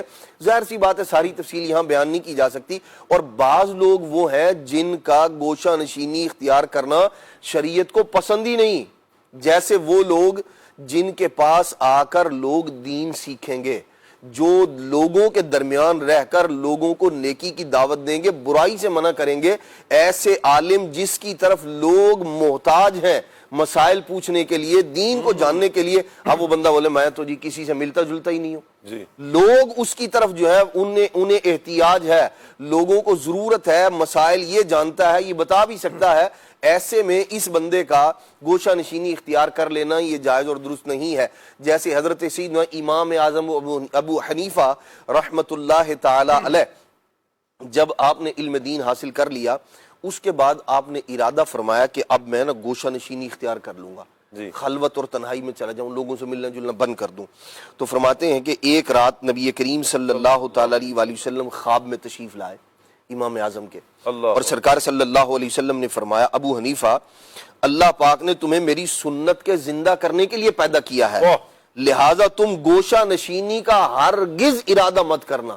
یہ مت سمجھو کہ تم گوشہ نشینی کے فرمایا نہیں, تمہیں اس لیے پیدا کیا گیا ہے تاکہ تم میری سنت کی خدمت کرو, سنت کو زندہ کرو. تو ایسا عالم جس کی طرف احتیاج ہے, لوگ جس سے محتاج ہیں, جس سے دین سیکھنے کے محتاج ہیں, تو ایسے بندے کے لیے تو گوشہ نشینی اختیار کرنا ویسے جائز نہیں. اعلیٰ حضرت رحمۃ اللہ تعالی علیہ نے بڑی پیاری تقسیم فرمائی ہے. فرماتے ہیں عام طور پر 3 طرح کے افراد ہوتے ہیں, اور ان میں سے ایک مفید, مستفید اور منفرد. ارشاد فرمایا مفید وہ جو لوگوں کے لیے فائدہ مند ہے, جس سے لوگ فائدہ حاصل کرتے ہیں, جو لوگوں کو فائدہ پہنچاتا ہے, انہیں ان کا دین منتقل کرتا ہے, دین سکھاتا ہے, یہ ہو گیا مفید. اور ارشاد فرمایا دوسرا ہے مستفید. مستفید کا مطلب یہ ہے جو لوگوں سے دین سیکھنے کا محتاج ہے, جس کو لوگوں سے فائدہ چاہیے, علماء سے فائدہ چاہیے, صلحاء سے فائدے کا وہ طلبگار ہے, فائدہ چاہیے. 2 ہو گئے. اور تیسرا ہے منفرد. منفرد وہ ہے جو لوگوں کے لیے تو فائدہ مند ہے نہیں, اور دوسروں سے وہ سیکھ بھی نہیں سکتا, یعنی لوگوں کو سکھا بھی نہیں سکتا اور دوسروں سے سیکھ نہیں سکتا. یہ جو 3 طرح کے افراد ہیں, فرمایا کہ جو پہلے 2 ہیں ان کے لیے تو جو لوگوں کے لیے فائدہ مند ہے, جو لوگوں سے سیکھنے کا محتاج ہے, ان دونوں کے لیے تو خلوت نشینی اختیار کرنا جائز ہی نہیں ہے, درست ہی نہیں ہے. اور تیسرا جو بندہ ہے منفرد, جو لوگوں کے لیے فائدہ مند ہے نہیں, جو اس کے پاس علم ہے یہ لوگوں کو سکھا نہیں سکتا, خود اپنے کام کاج جو ہے نا وہ اپنے مسائل اور اپنی ضروریات کو یہ پورا کر سکتا ہے, اور دوسروں کو فائدہ پہنچانے کی کیا ہے اس کے اندر استطاعت نہیں ہے, اہلیت نہیں ہے, تو فرمایا اس کے لیے جائز ہے. تو شریعت نے اس کے اندر بڑی وسعت رکھی ہے. اور حضرت ابراہیم نخعی رحمۃ اللہ تعالی ارشاد فرماتے ہیں, یہ تابعین میں سے ہیں, ارشاد فرماتے ہیں جو بندہ گوشہ نشینی کا ارادہ کرے اس کو چاہیے پہلے اس کے آداب سیکھے پھر گوشہ نشینی اختیار کرے, ورنہ کیا ہوگا, گوشہ نشینی اختیار کر لیا ہے, لوگوں سے ترک تعلق کر لیا ہے, بیٹھ گیا, بعض جگہ صلہ رحمی لازم تھا, جانا شرکت کرنا لازم تھا, نہیں گیا, گناہگار ہو رہا ہے. تو وہ جن چیزوں سے, گناہوں سے, اللہ کی نافرمانی سے بچنے کے لیے گوشہ نشینی اختیار کی تھی, اس گوشہ نشینی میں وہ ہزاروں اور سینکڑوں حرام کاموں کا مرتکب قرار پا رہا ہے, تو ایسی گوشہ نشینی اختیار کرنا جائز نہیں ہے. اس لیے بندہ پہلے سیکھے اور پھر اس کی طرف آئے. اور اس کے اندر شریعت نے بڑی وسعت رکھی ہے, بہت تفصیل کے ساتھ. حضرت سیدنا امام غزالی رحمۃ اللہ تعالی نے منہاج العابدین کے اندر ذکر فرمایا, آپ کی یہ کتاب ہے الادب فی الدین, اس کے اندر جو ہے وہ آپ نے بڑی تفصیل کے ساتھ اس چیز کو بیان فرمایا. اسی طرح احیاء علوم کے اندر آپ نے تفصیل کے ساتھ بیان فرمایا. بلکہ بعض دیگر جو اور بزرگان دین ہیں, حضرت عبدالغنی نابلسی رحمۃ اللہ تعالی, آپ کے پوری کتاب ہے اسی مسئلے پر, گوشہ نشینی اختیار کرنے کے معاملے پر. کب گوشہ نشینی اختیار کرے گا, کون کرے گا, کس انداز میں کرے گا, اس تفصیل پر آپ کی پوری کتاب ہے. تو دین سیکھیں, علم حاصل کریں, پھر اس کے مطابق عمل کریں, تاکہ جس کام کو کرنا چاہ رہے ہیں وہ شریعت کے مقصود کے مطابق بندہ جو ہے وہ کرنے میں کامیاب. آج کے نوجوان, جی شاہ صاحب میں تھوڑا بات کو ایڈ کرنا چاہوں گا, معذرت چاہتا ہوں. بالکل ایڈ. جو عدنان بھائی نے بات فرمائی نا کہ آداب ہیں کچھ, ان آداب کی پیروی کی جائے, ان کو سیکھا جائے, یعنی علم سیکھا جائے, پھر آدمی جو ہے وہ اس میں جائے, خلوت میں جائے. اچھا اب اس کی میں ایک مثال عرض کرتا ہوں, ایک سچا واقعہ. صحیح. ایک صاحب تھے, انہوں نے کچھ فضائل سے تنہائی کے, گوشہ نشینی کے, خلوت کے, لیکن چونکہ علم دین نہیں تھا, عالم نہیں تھے, یا خلوت اور تنہائی کے احکام نہیں سیکھے تھے, یا فرائض علوم انہیں نہیں حاصل تھے, تو وہ بیٹھ گئے. اچھا وہ بیٹھ تو گئے شہر سے باہر ویرانے میں, تو اب وہاں انہیں جب شام کو بھوک لگی تو اب کہنے لگے اب میں کیا کروں. تو وہاں سے کوئی بکری گزر رہی تھی, کوئی چرواہا تھا, شاید اس کے پاس بہت سی بکریاں تھیں, تو ایک بکری سائیڈ پر ہو گئی. تو اس نے اس بکری کو پکڑا اور لا کر مسجد میں, جو شہر سے باہر مسجد تھی جہاں وہ رکا ہوا تھا, وہاں باندھ دیا. اب اس بکری کا دودھ اس نے نکالا اور وہ پی لیا اس نے. 1 دن 2 دن, اب وہ جو بکری کا مالک تھا وہ پریشان کہ میری بکری کہاں گئی. اب وہ ڈھونڈتا ہوا آیا تو اس نے دیکھا کہ کوئی صاحب ہیں وہ بیٹھے ہیں اور میری بکری انہوں نے باندھی ہوئی ہے اور وہ اس سے مستفید ہو رہے ہیں. صحیح. تو اب انہوں نے پوچھا کہ بھئی یہ کیا ماجرا ہے. تو پھر اس نے کہا جی میں تو یہاں عبادت کے لیے بیٹھا ہوں, تو مجھے بھوک لگی تو میں نے آپ کی بکری پکڑ لی. اب آپ دیکھیں کہ چونکہ وہ صاحب عالم نہیں تھے, جی, اسلامی احکام شریعت سے جیسے واقف ہونا چاہیے نہیں تھے تو وہ بیٹھے عبادت کے لیے، لیکن انہوں نے ایک حرام کام کیا کہ وہ کسی اور کی بکری اس کی اجازت کے بغیر باندھ لی، پھر اس کا دودھ استعمال کر لیا۔ اب وہ بات لڑائی جھگڑے پر آ گئی۔ اب آپ دیکھیں کہ حقوق العباد تلف ہو گئے۔ اس کی نیت اچھی تھی، اس کا مقصد اچھا تھا، لیکن چونکہ اسے علم نہیں تھا، وہ احکام شریعہ سے واقف نہیں تھے وہ صاحب، تو انہوں نے ایک کبیرہ گناہ کا ارتکاب کیا، ایک بہت بڑے برے عمل کا ارتکاب کیا۔ تو اس مثال سے ہم سمجھ سکتے ہیں کہ تنہائی اختیار کرنے یا خلوت اختیار کرنے میں جو ضروری احکام ہیں ان کا جاننا کتنا ضروری ہے۔ اب آدمی گھر میں اکیلا بیٹھ جائے اور ساتھ ہی مسجد ہے، جماعت کے لیے نہ جائے، ترک جماعت ہو جائے گا۔ جمعہ جو ہے وہ ہمیشہ جماعت کے ساتھ ادا ہوتا ہے۔ اب اگر آدمی شہر میں ہوتے ہوئے جمعے کی نماز کے لیے نہ جائے تو پھر کیا ہوگا؟ ایسے ہی کوئی شخص گھر میں تنہا بیٹھ جائے، جیسے عدنان بھائی نے فرمایا، اور اس کے بیوی بچے اس کے محتاج ہیں، اب وہ کمانے کے لیے نہیں جائے تو بیوی بچے کیا کریں گے؟ کیا وہ جا کے مانگیں گے؟ وہ یہ حرام کام کریں گے کہ وہ بھیک مانگے؟ نہیں۔ تو اسلامی احکام کا معلوم ہونا اور پھر ان کے مطابق عمل کرنا یہ بہت ضروری ہے۔ صحیح۔ اچھا عدنان بھائی، آج کے دور میں نوجوان، جب ہم دیکھتے ہیں کہ ہمارا نوجوان بہت سے فحش کاموں کی طرف بھی ہے، اچھا برائیوں کی طرف بھی ہے، یا یوں کہہ لیں کہ فضولیات کی طرف ہے، لیکن ہم جب اسے کہتے ہیں کہ تنہائی اختیار کریں، تنہائی اختیار کرنے کا جب والدین کہتے ہیں کہ آپ گھر میں رہا کرو، گھر رہا کرو، اکیلے رہا کرو، اچھا پھر ایک خوف آگے، یہ جو ہمارے فیضان بھائی نے بھی کہا کہ وہ اسکرین پسند تنہائی ہے، تو اس ساری سچویشن میں آج کے نوجوان کو آپ کیا کہیں گے کہ وہ کیا کرے؟ شاہ صاحب دیکھیں، یہ جو گوشہ نشینی، خلوت، تنہائی جس کی ہم بات کر رہے ہیں، کہیں گے یہ اللہ والوں کا خاصہ ہے۔ بالکل اللہ والوں کو ہی خاص ہے۔ یقیناً بات یہ ہے کہ اس سب سے مقصود کیا ہے؟ جی، خلوت نشینی، گوشہ نشینی، اور اسی طرح تنہائی اور لوگوں سے جو ہے وہ ترک تعلق، وہ جو شریعت نے جس کی اجازت دی ہے اس ترک تعلق کی بات ہو رہی ہے۔ جی، اچھا، یہ سب کا سب کس لیے ہے؟ گناہوں سے بچنے کے لیے اور قرب الہی پانے کے لیے۔ بندہ اللہ تبارک و تعالیٰ کی بارگاہ کے قریب ہو جائے، گناہوں سے بچ جائے، اس سب کے لیے کیا کرنا ہے؟ ان جھنجٹوں سے جو بندے کو گناہوں کی طرف لے جانے والے ہیں، لوگوں کے درمیان بیٹھ رہا ہے، غیبتیں کر رہا ہے، چغلیاں کر رہا ہے، اسی طرح برائیاں کر رہا ہے لوگوں کی جس کی شریعت نے اجازت نہیں دی، تو ایسی چیزوں سے اپنے آپ کو بچانے کے لیے کیا کیا جا رہا ہے؟ اس کو خلوت نشینی کا کہا جا رہا ہے، تنہائی اختیار کرنے کا کہا جا رہا ہے، باہر جا رہا ہے، برے دوستوں کے ساتھ بیٹھ رہا ہے، ان کے ساتھ جو ہے وہ اسی طرح نشے کی جو ہے وہ لت میں لگ گیا ہے، لوگوں کے درمیان بیٹھے گا تو نشے میں پڑ جائے گا، ایسے لوگوں کے ساتھ اس کا اٹھنا بیٹھنا ہے۔ تو اب ان ساری چیزوں سے اس کو بچانے کے لیے کہا جا رہا ہے تنہائی اختیار کرو، بد نگاہی سے بچنے کے لیے اسے کہا جا رہا ہے کہ جی تنہائی اختیار کرو۔ یہ کیا کر رہا ہے؟ یہ لوگوں سے ظاہراً جو نظر آ رہے ہیں ان سے تو کٹ گیا ہے، لیکن یہ سارے زمانے سے یوں جڑ گیا ہے اسکرین کے ذریعے کہ اس کے اندر فحش بھی دیکھ رہا ہے، بدنگاہی بھی کر رہا ہے، اور جو ہے وہ اپنی گفتگو کے ذریعے، وائس کے ذریعے، میسیجز کے ذریعے فحش میسیج بھی کر رہا ہے، برائیاں بھی کر رہا ہے۔ یہ کیسی خلوت نشینی ہے؟ یہ تو معاذ اللہ اپنے آپ کو لوگوں سے وہ جس برائی سے بچنے کے لیے اس کو یہ راہ اختیار کرنے کا کہا گیا تھا، یہ تو خود اسی دلدل کے اندر پھنس گیا ہے۔ تو فی زمانہ اس بات کی بہت زیادہ ضرورت ہے۔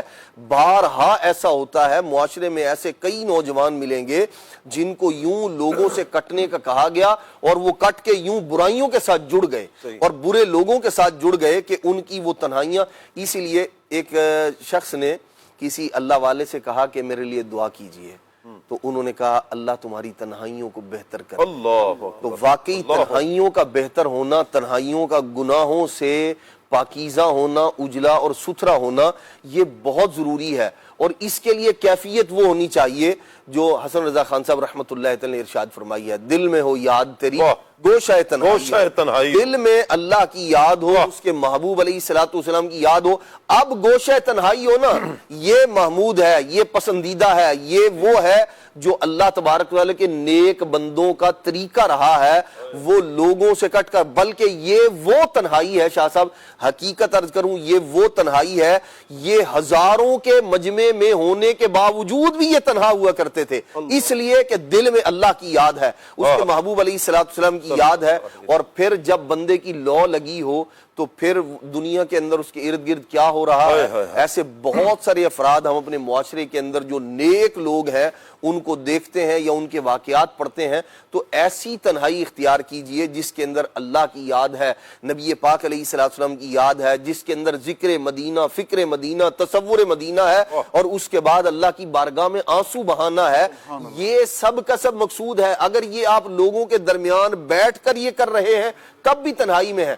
وہ جو ایک خلوت صغرا جس کو کہا جاتا ہے، جو صوفیہ کی خاص اصطلاح ہے، وہ کیا کیا کرتے تھے، یہ بہت سارے اللہ والوں کا طریقہ، اور احادیث مبارکہ میں جو ہے وہ اس کو بھی ذکر کیا گیا ہے.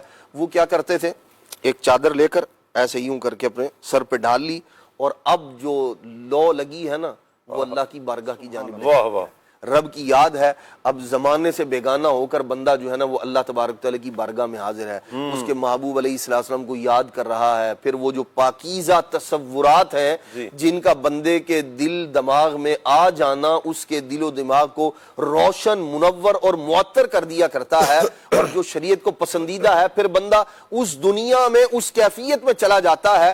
تو پھر ہوتا یہ ہے کہ بندہ اللہ تبارک و تعالیٰ کی یاد میں جو وقت گزارتا ہے، اللہ تبارک و تعالیٰ اس وقت کو اس کے لیے ذریعہ نجات اور ذریعہ آخرت بنا دیا کرتا ہے. تو ایسی جو ہے وہ تنہائی اختیار کرنے کی ہمیں کوشش کریں. میں تھوڑا سا ایڈ کرنا چاہوں گا کہ عموماً یہ ذہن میں اب ایک سوال آتا ہے کہ اس دور میں کوئی شخص ہم سے پوچھے کہ یار میرے بیوی بچے بھی ہیں، والدین بھی ہیں، کاروبار بھی ہے، معاملات زندگی بھی ہیں، اور میں خلوت بھی اختیار کرنا چاہتا ہوں، تو اس کا کوئی طریقہ مجھے بتایا جائے.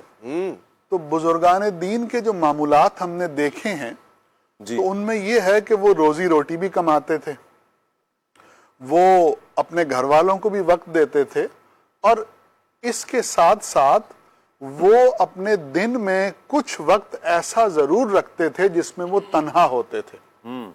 تو ہم بھی یہ عادت بنائیں کہ دن کے 24 گھنٹوں میں سے 1 گھنٹہ تو کم از کم ایسا ہو کہ جس میں ہم اکیلے ہوں، تنہا ہوں.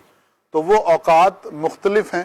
جیسے بعض بزرگ فرماتے ہیں کہ فجر کی نماز پڑھیں اور پڑھ کر وہیں بیٹھے رہیں. حدیث مبارکہ میں بھی ہے کہ جو فجر کی نماز پڑھنے کے بعد وہیں پاؤں بدلے بغیر بیٹھا رہے اور اللہ کا ذکر کرتا رہے تو اس کو حج اور عمرے کا ثواب جو ہے وہ عطا کیا جائے گا. تو یہ بھی ایک خلوت کی صورت ہے. صحیح. اسی طرح بزرگان دین فرماتے ہیں کہ عصر اور مغرب کے درمیان جو وقت ہوتا ہے یہ بڑا قیمتی وقت ہوتا ہے کہ اس میں دن جا رہا ہے اور رات آ رہی ہے. اگر کسی سے ہو سکے تو وہ عصر اور مغرب کے درمیان اعتکاف کی نیت سے مسجد میں بیٹھ جائے اور وہاں بیٹھ کے اللہ کا ذکر کرتا رہے. یہ وقت نہیں میسر تو تہجد کا وقت ہے کہ آدمی اس وقت جو ہے وہ بیٹھ جائے. یہ نہیں ہو سکتا تو سونے سے پہلے کم از کم 15 منٹ 20 منٹ آدمی اکیلا بیٹھے اور جو کچھ وظائف وغیرہ ہیں وہ کریں. سیدی اعلیٰ حضرت رحمۃ اللہ تعالی علیہ کے معمولات میں سے ایک یہ بھی تھا کہ آپ کے ساتھ ایک وظائف کا چھوٹا سا صندوقچہ ہوتا تھا. اس میں وظائف کی کتابیں ہوتی تھیں اور آپ کا ایک وقت مقرر تھا. اس وقت میں آپ اس صندوقچے میں سے وہ وظائف کی کتابیں نکالتے اور صرف ان وظائف کو کرتے رہتے. کسی سے گفتگو نہیں، کسی کی طرف توجہ نہیں، بس اب اللہ سے لو لگی ہے. تو کوشش یہ کی جائے کہ اپنے دن کے اوقات میں سے کچھ وقت ایسا نکال لیا جائے جو خالصتاً اللہ کے لیے ہو، اور اس وقت میں آدمی اللہ کا ذکر کرے، کلمہ شریف پڑھے، درود پاک پڑھے، استغفار پڑھے، تو انشاءاللہ اسے اس طرح سے ایک طرح کی خلوت جو ہے وہ نصیب ہو جائے گی. ہمارے پاس مدنی چینل کے ناظرین ایک بڑی پیاری کتاب مکتبۃ المدینہ کی ہے، چونکہ ابھی کچھ دیر قبل ہمارے عبد الواجد بھائی نے ذکر کیا تھا کہ جب آپ نماز پڑھیں تو اس انداز میں پھر نماز پڑھیں کہ آپ اس کا اگر تو ترجمہ آتا ہے تو اس انداز میں جب آپ ترجمے کے ساتھ نماز پڑھیں گے تو انشاءاللہ دل میں جو وسوسے آتے ہیں، خیالات آتے ہیں، انشاءاللہ وہ خیالات کم ہو جائیں گے یا نہیں آئیں گے۔ اللہ پاک ہمیں ایسی ستھری نماز عطا فرمائے اور خشوع و خضوع کے ساتھ نماز پڑھنے کی توفیق عطا فرمائے۔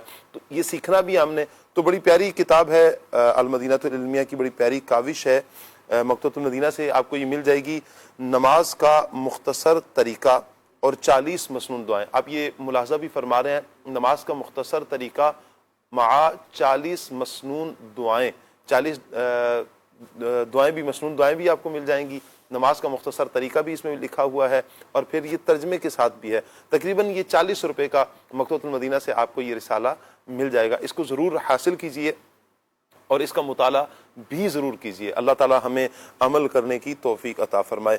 جی ترجمے کے ساتھ نماز کیسے پڑھنی ہے؟ الحمدللہ رب العالمین بھی پڑھے ساتھ میں ترجمہ بھی پڑھے؟ نہیں اس طرح نہیں پڑھنی، جیسے عبد الواجد بھائی نے کہا تھا نا کہ جب ترجمہ ذہن میں رکھنا ہے، اچھا پڑھنی یعنی تو عربی سمجھ میں کے پڑھ رہا ہوں۔ جی سمجھ کر پڑھنی ہے، جزاک اللہ۔ جب آپ نماز پڑھ رہے ہو تو آپ کو سمجھ آ رہی ہو کہ آپ کیا پڑھ رہے ہیں، آپ کے الفاظ کیا ادا ہو رہے ہیں۔ جو عربی آپ نے پڑھنی ہے، ظاہری بات ہے ترجمہ تو ساتھ ساتھ دہرانا نہیں ہے، تو جو آپ نے اچھی دلا دی، جزاک اللہ خیرہ، اللہ آپ کو برکتیں عطا فرمائے۔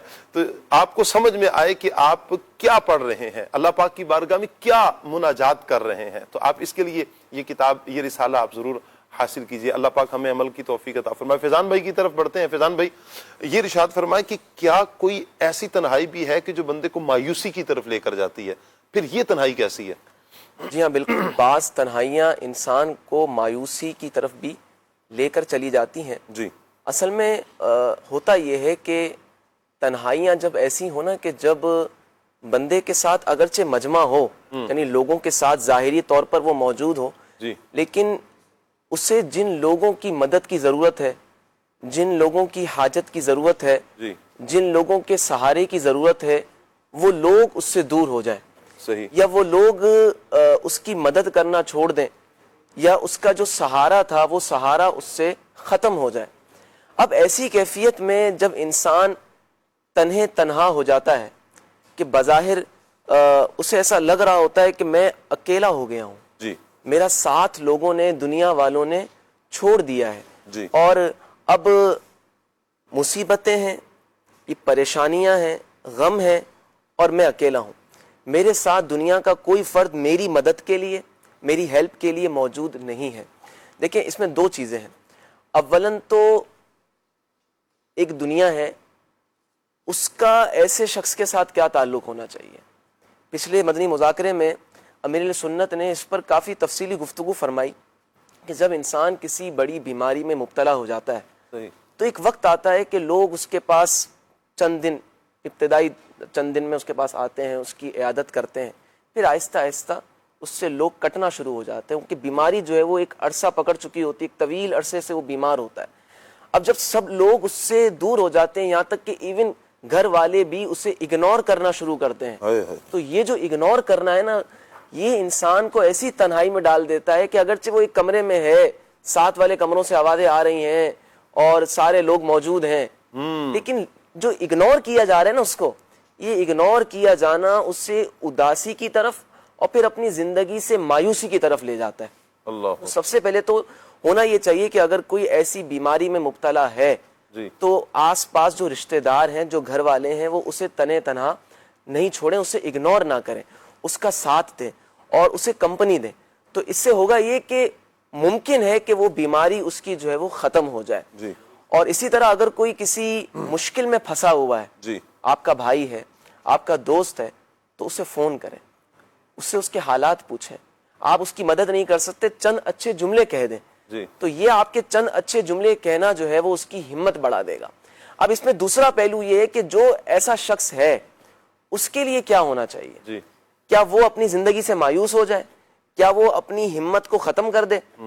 تو نہیں، ہونا یہ چاہیے کہ اس کی جو نظر ہے وہ رب تعالیٰ کی ذات کی طرف ہونی چاہیے۔ بے شک، قرآن پاک میں اللہ تعالیٰ نے ارشاد فرمایا وَهُوَ مَعَكُمْ أَيْنَمَا كُنْتُمْ، وَهُوَ مَعَكُمْ أَيْنَمَا، اینما کنتم، تم جہاں بھی ہو وہ تمہارے ساتھ. اللہ اکبر، اللہ اکبر. تم جہاں بھی ہو.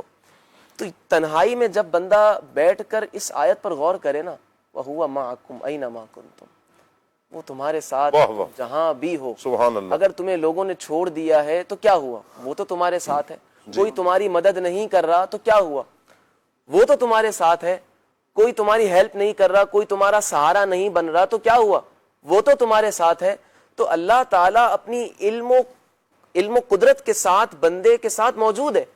جی. بندے کا ایمان کیا ہے، بندے کا توکل کیا ہے. آپ دیکھیں حضرت موسیٰ علیہ الصلوۃ والسلام کا واقعہ قرآن پاک میں موجود ہے کہ جب حضرت موسیٰ علیہ السلام بنی اسرائیل کو لے کر جو ہے روانہ ہوئے اللہ تعالیٰ کے حکم سے. اب بنی اسرائیل جو ہے وہ جا رہے ہیں حضرت موسیٰ علیہ السلام کے پیچھے پیچھے. اتنے میں فرعونیوں نے حضرت موسیٰ علیہ الصلوۃ والسلام کا تعاقب کیا، پیچھا کیا. کرتے کرتے اب بنی اسرائیل جو ہے وہ اس حد تک پہنچ گئے کہ سامنے دریا ہے، جی. پیچھے فرعونی ہے. ٹھیک ہے.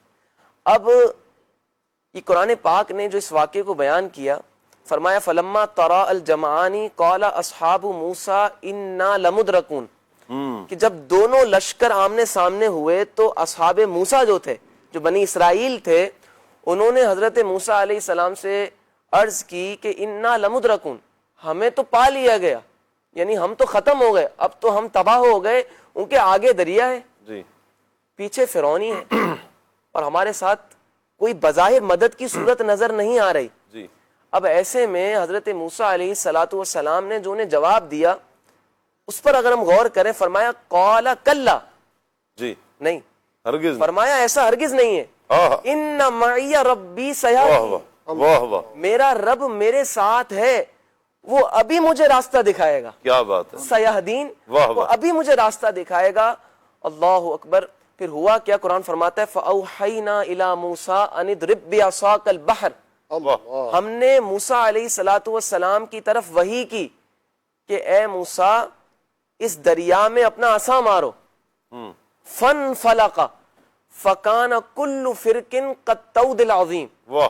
ہوا کیا کہ جیسے ہی حضرت موسیٰ علیہ الصلوۃ والسلام نے دریا میں اپنا عصا مارا تو وہ دریا خشک 12 راستوں میں تقسیم ہو گیا، اور وہ راستے ایسے بڑے بڑے پہاڑوں کی طرح راستے تھے. کیا بات. اور آسانی کے ساتھ حضرت موسیٰ علیہ الصلوۃ والسلام اور آپ کا لشکر بنی اسرائیل اس راستے سے گزر وہ اگلی طرف روانہ ہو گیا، دریا پار کر لیا. پھر جیسے ہی فرعونی پیچھے آئے تو وہ پھر دوبارہ دریا بن گیا. جی. آپ دیکھیں کہ جب اللہ تعالیٰ کسی کو کسی مصیبت سے نکالنا چاہے جی. تو دریا میں بھی راستہ بنا دیتا ہے. کیا بات ہے.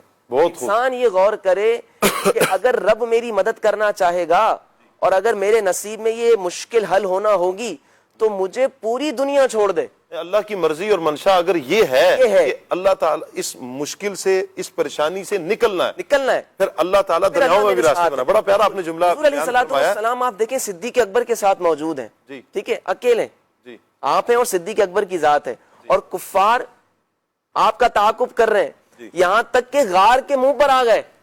اب حضرت صدیق اکبر جو ہے وہ غم کی کیفیت میں تھے، اور حضور علیہ الصلوۃ والسلام نے صدیق اکبر کے چہرے سے یہ معلوم کر لیا کہ ان کو غم ہے، خوف ہے. فرمایا لا تحزن ان اللہ معنا، واہ. غم نہ کرو، اللہ ہمارے ساتھ ہے. جی. تو یہ حضور کے جو الفاظ تھے نا، یہ آج بھی ہمارے لیے جو ہے وہ ایک نصیحت کا پہلو رکھتے ہیں. کیا بات. کہ اگرچہ ہم تنے تنہا کیوں نہ ہوں، ہم ایسی جگہ پہنچ کیوں نہ چکے ہوں کہ جہاں پر بظاہر ہمارے لیے کوئی راستہ نظر نہ آ رہا اور ہمیں ایسا لگ رہا ہو کہ بس اب تو ہم گئے ہی گئے، تو فرمایا کہ اگر ہم یہ سوچ لیں گے نا کہ اللہ ہمارے ساتھ ہے تو انشاءاللہ یہ توکل اور یہ بھروسہ کرنا ہمیں انشاءاللہ وہ منزلیں پار کروا دے گا. کیا بات ہے، کیا بات ہے جی. یقیناً اگر کوئی مشکل آئے، پریشانی آئی، اس مشکل، اس پریشانی سے نکالنے والی ذات اللہ پاک کی ہے. اور اگر کوئی بیماری آ گئی، کوئی تنہائی آ گئی، یعنی اکیلا پن ہو گیا بیماری کی وجہ سے، کسی وجہ سے بھی، تو اب آپ اللہ پاک کی ذات کی طرف لو لگا کے رکھیں، اللہ اس مشکل سے بھی نکالے گا.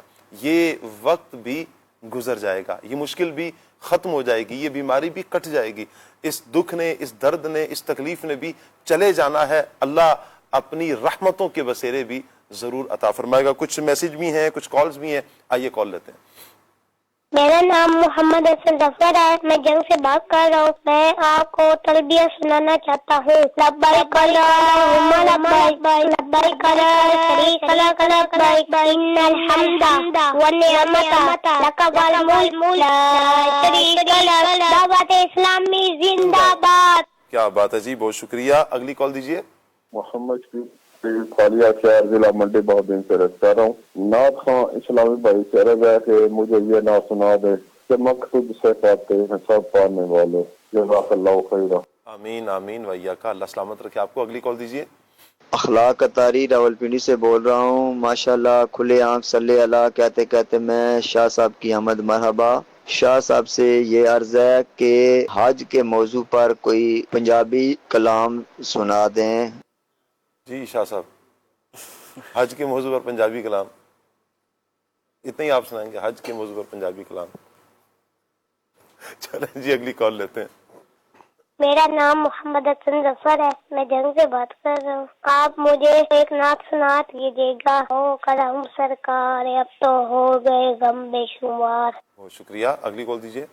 محمد ارسلان اتاری مدینہ الاولیاء ملتان شریف سے بات کر رہا ہوں۔ کل صلی اللہ کہتے کہتے میں آج کا موضوع بہت ہی پیارا ہے۔ نعت کا عرض ہے کہ آپ یہ والا کلام سناتے ہیں۔ سیدی اعلیٰ حضرت کا لکھا ہوا محمد مظہر کامل حق کے شان عزت کا۔ واہ سبحان اللہ۔ مزید کال۔ میرا نام محمد احمد رضا اتاری ہے، میں سرائے عالمگیر سے بات کر رہا ہوں۔ میری نعت ہے اسلامی بھائی سے گزارش ہے کہ یہ کلام سنا دیں۔ کعبہ دکھا دے مولا۔ کیا بات ہے آپ کی، اللہ آپ کو سلامت رکھے جی۔ اگلی کال دیجیے۔ میرا نام ام ہانی اتاریہ ہے، میں کراچی سے بات کر رہی ہوں۔ آپ مجھے یہ سنا دے حج کے اسباب آقا بنا دو، مدینہ دکھا دو۔ جزاک اللہ خیرہ۔ آمین آمین آمین، بہت شکریہ آپ کا۔ عبداللہ غفار بھائی ہیں اوکاڑا سے، کہہ رہے ہیں جی نعت خان بھائی سے گزارش ہے کلام سنا دے حضور، ایسا کوئی انتظام ہو جائے۔ محمد زین العابدین بھائی ہیں کوٹلی کشمیر سے، نعت خان بھائی سے درخواست ہے کلام سنا دے میرا دل اور میری جان مدینے والے۔ محمد رمضان بھائی ہیں، کہہ رہے ہیں جی کلام سنا دیں حج کا شرف ہو پھر عطا یا رب مصطفیٰ۔ اچھا جی، کیسے ہیں باپو؟ اللہ پاک کا کرم ہے جی، میں خیر و عافیت سے ہوں۔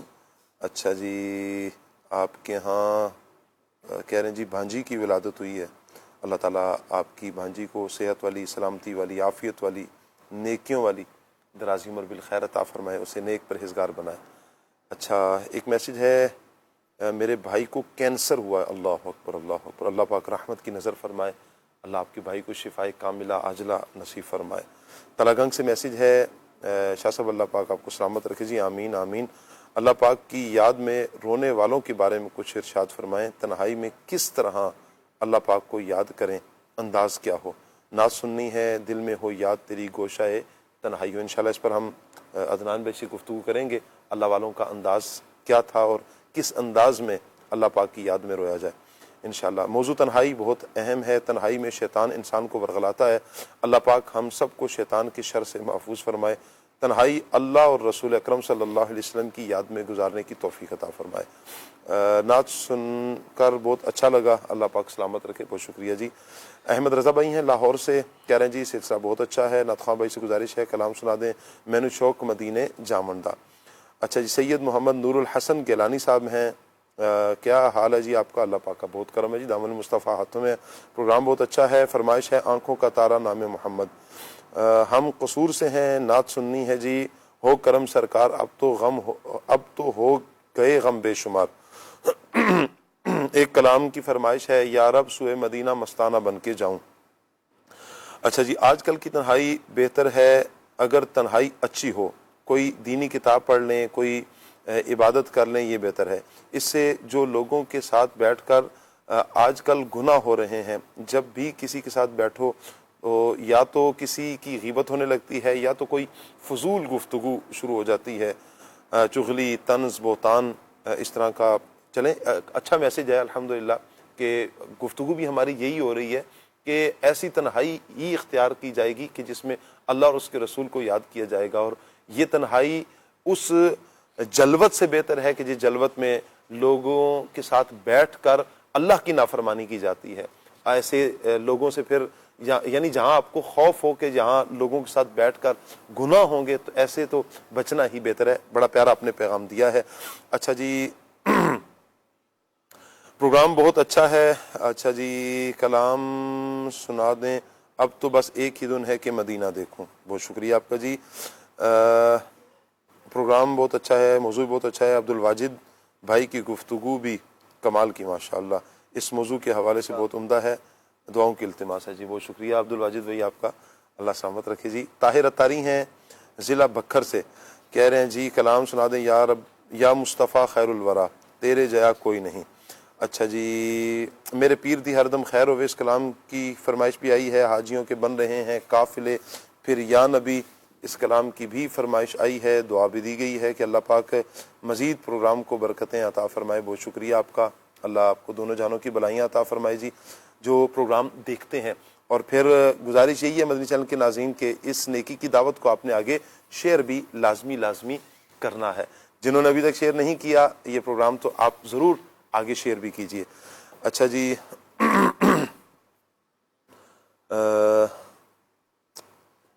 ایک میسج ہے میرے بھائی شاہد اور شراز کے لیے دعا کر دیں جی. اللہ پاک انہیں صحت عطا فرمائے, ان کی تمام بیماریاں اللہ اپنی رحمت سے دور فرمائے.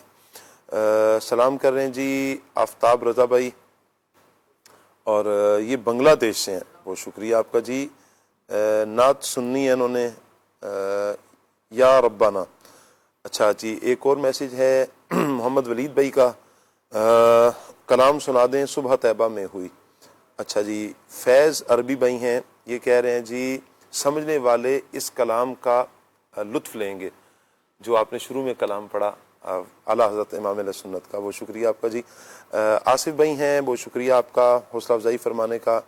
اور دیگر محمد نواز بھائی کے میسج ہیں, احمد بھائی کے میسج ہیں, شہزاد بھائی کا میسج ہے.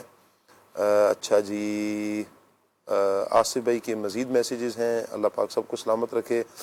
تنہائی بے شک بہت ہی پیاری تربیت اور رہنمائی ہو رہی ہے جی. مدینہ مدینہ بہت شکریہ آپ کا. دعاؤں کی درخواست ہے اللہ پاک سب کو پیارا پیارا کعبہ میٹھا میٹھا مدینہ دکھائے. آمین آمین آمین. شاہ صاحب کی طرف بڑھتے ہیں, شاہ صاحب کچھ کلام شامل کرتے ہیں اور پھر انشاءاللہ واپس آئیں گے جی. صلی اللہ تعالی علی محمد صلی اللہ علیہ وسلم. یا ربنا ارحم لنا یا ربنا ارحم لنا یا ربنا ارحم لنا یا ربنا ارحم لنا یا ربنا ارحم لنا یا ربنا ارحم لنا. تیرے در کے پیر لگاتا رہوں میں, تیرے در کے پیر لگاتا رہوں میں, سدا شہر مکہ میں آتا رہوں میں. یا ربنا ارحم لنا یا ربنا ارحم لنا.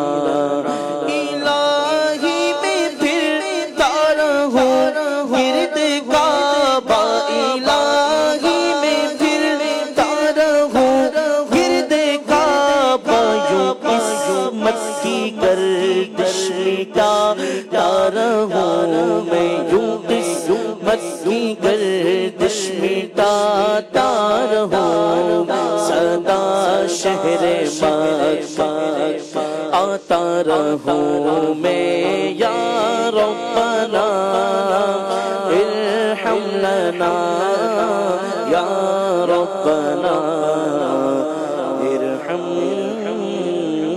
لنا. یا رب سوئے مدینہ مستانہ بن کے جاؤں, یا رب سوئے مدینہ مستانہ بن کے جاؤں، اس شمع دو جہاں کا پروانہ بن کے جاؤں، یا رب سوئے مدینہ، یا رب سوئے مدینہ مستانہ بن کے جاؤں، اس شمع دو جہاں کا پروانہ بن کے جاؤں، عالم کی آرزو کا افسانہ بن کے جاؤں، عالم کی آرزو کا افسانہ بن کے جاؤں، عالم کی آرزو کا افسانہ بن کے جاؤں، عالم کی آرزو کا افسانہ بن کے جاؤں، اور اپنی حسرتوں کا نذرانہ بن کے جاؤں، اور اپنی حسرتوں کا نذرانہ بن کے جاؤں، لب پہ درود جاری دل میں سرور جاری، لب پر درود جاری دل پر سرور تاری، اپنی حقیقتوں کا اپنی حقیقتوں کا افسانہ بن کے جاؤں، اپنی حقیقتوں کا افسانہ بن کے جاؤں، محمد مظہر کامل ہے حق کی شان عزت کا، محمد مظہر کامل ہے حق کی شان عزت کا، نظر آتا ہے اس کثرت میں کچھ انداز وحدت کا، یہی ہے اصل عالم ماتائے ایجاد خلقت کا، یہی ہے اصل عالم ماتائے ایجاد خلقت کا، یہاں وحدت میں برپا ہے عجب ہنگامہ کثرت کا،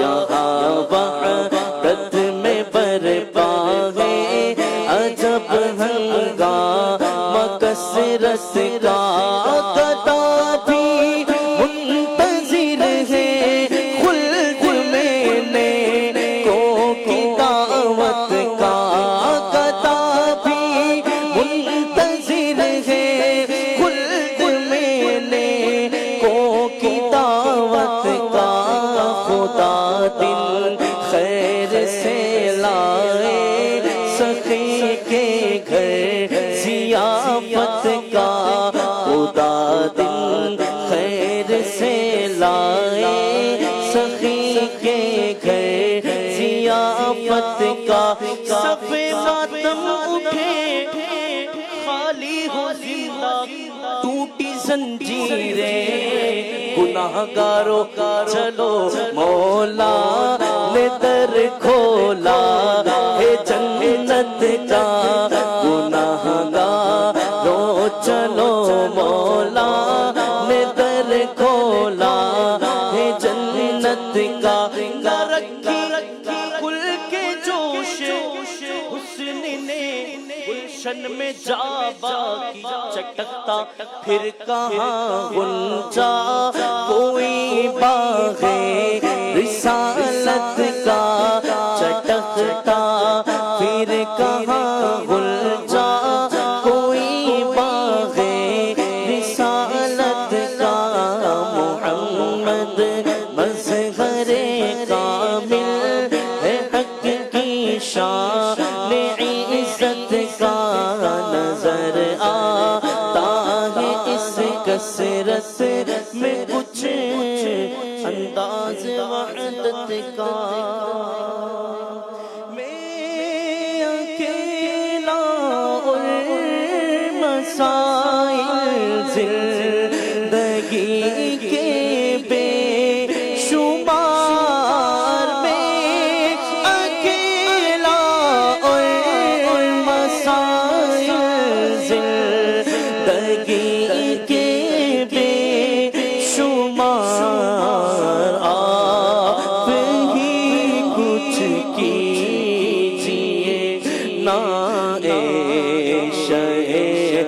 شیخلی وقار آپ ہی کچھ کیجئے نا شہ علی وقار جا رہا ہے قافلہ طیبہ نہ کر روتا ہوا جا رہا ہے قافلہ طیبہ نہ کر روتا ہوا میرا جاتا ہوں تنہا حبیب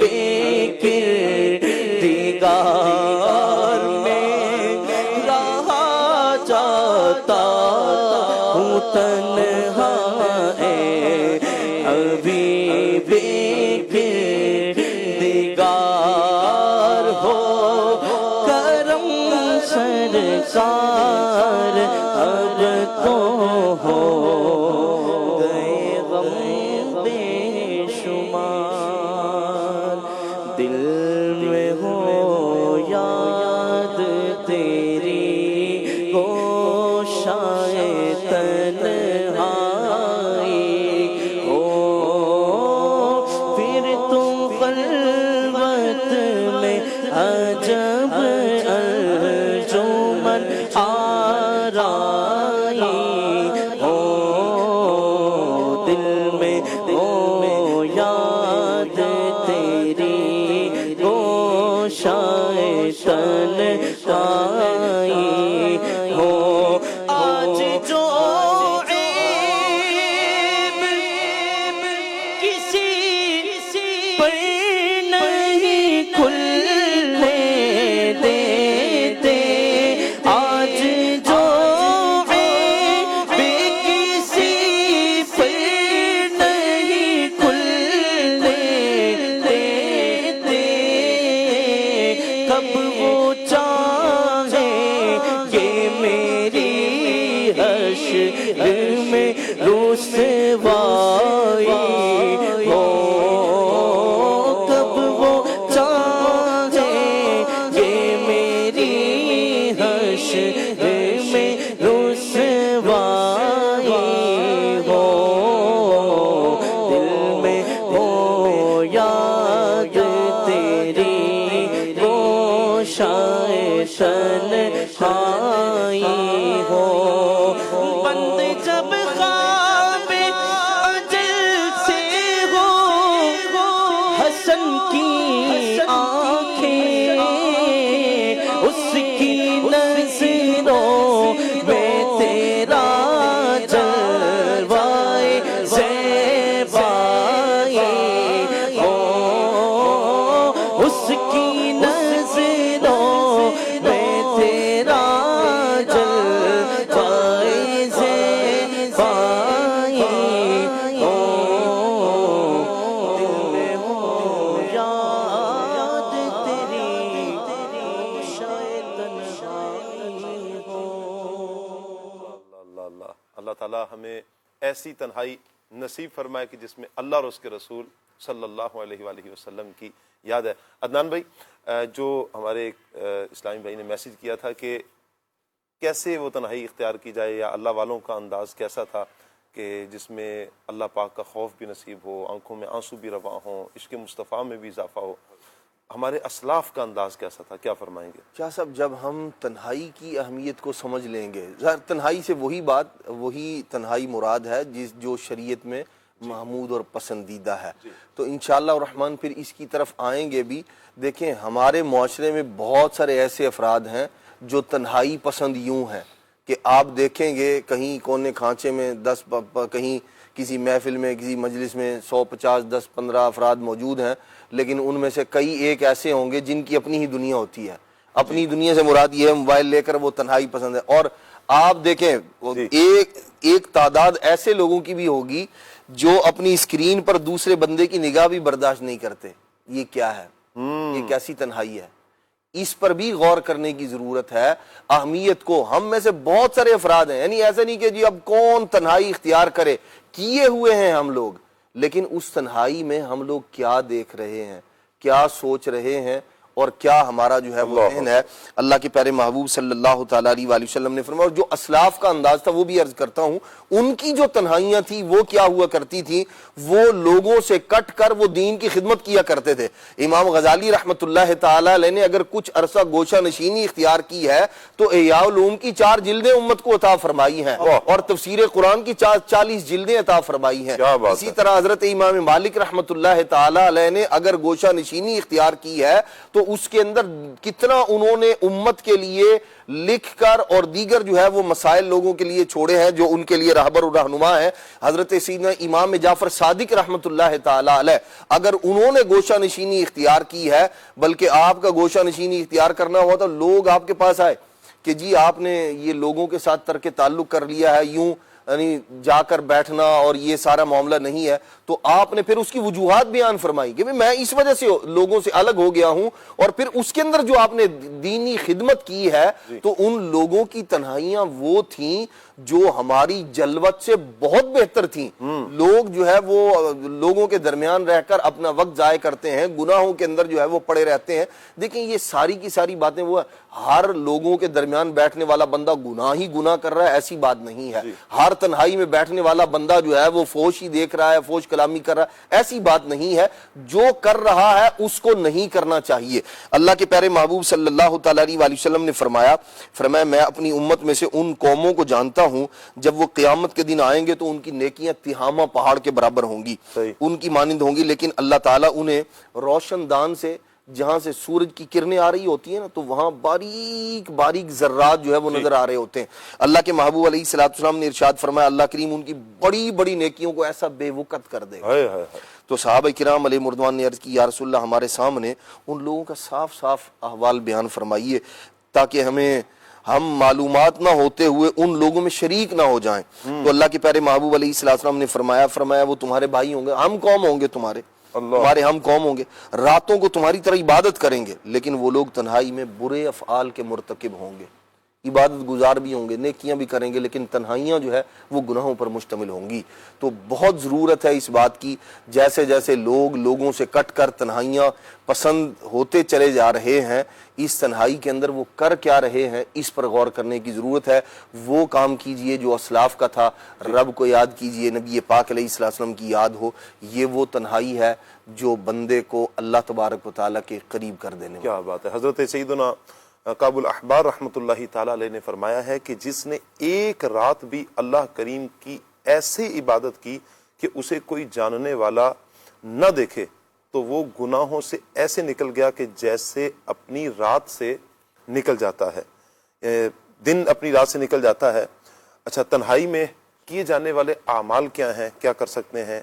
تنہائی میں نیکیاں کرنی ہیں، اگر کسی کی معاذ اللہ نمازیں قضا ہوئی ہیں ان کو ادا کر لیجئے، تہجد، اشراق، چاش اس کی پابندی کیجئے، تلاوت قرآن کی صورت بنا لیجئے، قرآن پاک کچھ نہ کچھ یاد کرنے کی صورت بنا لیں، اگر کوئی حافظ قرآن ہے تو اپنی منزل دہرائے، ذکر و اذکار کریں، درود پاک کی کثرت کریں، نعت شریف پڑھیں، اللہ پاک کی بارگاہ میں دعائیں کریں، شب بیداری کر سکتے ہیں۔ جن علوم کا سیکھنا ہم پر لازم ہے، فرض ہے، وہ علم سیکھا جا سکتا ہے، خوف خدا میں اور عشق رسول میں آنسو بہائے جا سکتے ہیں، یعنی یہ تنہائی میں کیے جانے والے اعمال ہیں۔ غور و فکر کر کے اپنی ذات میں پائی جانے والی خامیوں کو تلاش کریں اور پھر انہیں دور کرنے کا سوچیں کہ کس انداز میں دور کی جا سکتی ہیں۔ اللہ تعالی ہمیں ایسی تنہائی کرنے کی اور گاہے بگاہے ایسی سوچتے رہنے کی توفیق عطا فرمائے۔ اللہ پاک سے دعا ہے کہ دوران سلسلہ اگر ہم سے جانے انجانے میں کوئی غلطی سرزد ہوگی، رب کریم سے معافی کے خواستگار ہیں۔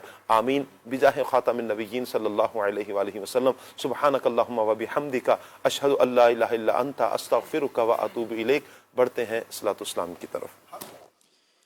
کعبے کی بدرود جا تم پہ کروڑوں درود، طیبہ کی شمس و ضحیٰ تم پہ کروڑوں درود، طیبہ کی شمس و ضحیٰ تم پہ کروڑوں درود، شافع روز روزے جزا تم پہ کروڑوں درود شافع روزے جزا تم پہ کروڑوں درود شافع روزے جزا تم پہ کروڑوں درود تم پہ کروڑوں درود دافع جملہ بلا تم پہ کروڑوں درود اور کوئی غیب کیا تم سے نہا ہو بھلا اور کوئی غیب کیا تم سے نہا ہو بھلا اور کوئی غیب کیا تم سے نہا ہو بھلا تم سے نہا ہو بھلا جب نہ خدا ہی چھپا تم پہ کروڑوں درود کام وہ لے لیجئے تم کو جو راضی کرے کام وہ لے لیجئے تم کو جو راضی کرے تم کو جو راضی کرے ٹھیک ہو نام رضا تم پہ کروڑوں درود ٹھیک ہو نام رضا تم پہ کروڑوں درود طیبہ کے شمس الضحیٰ تم پہ کروڑوں درود کھلے آنکھ صلی اعلیٰ کہتے کہتے کھلے آنکھ صلی اعلیٰ کہتے کہتے کھلے آنکھ صلی اعلیٰ کہتے کہتے ہم حاضر ہیں آپ کے اپنے پروگرام جس کا نام ہے آپ کا مدنی چینل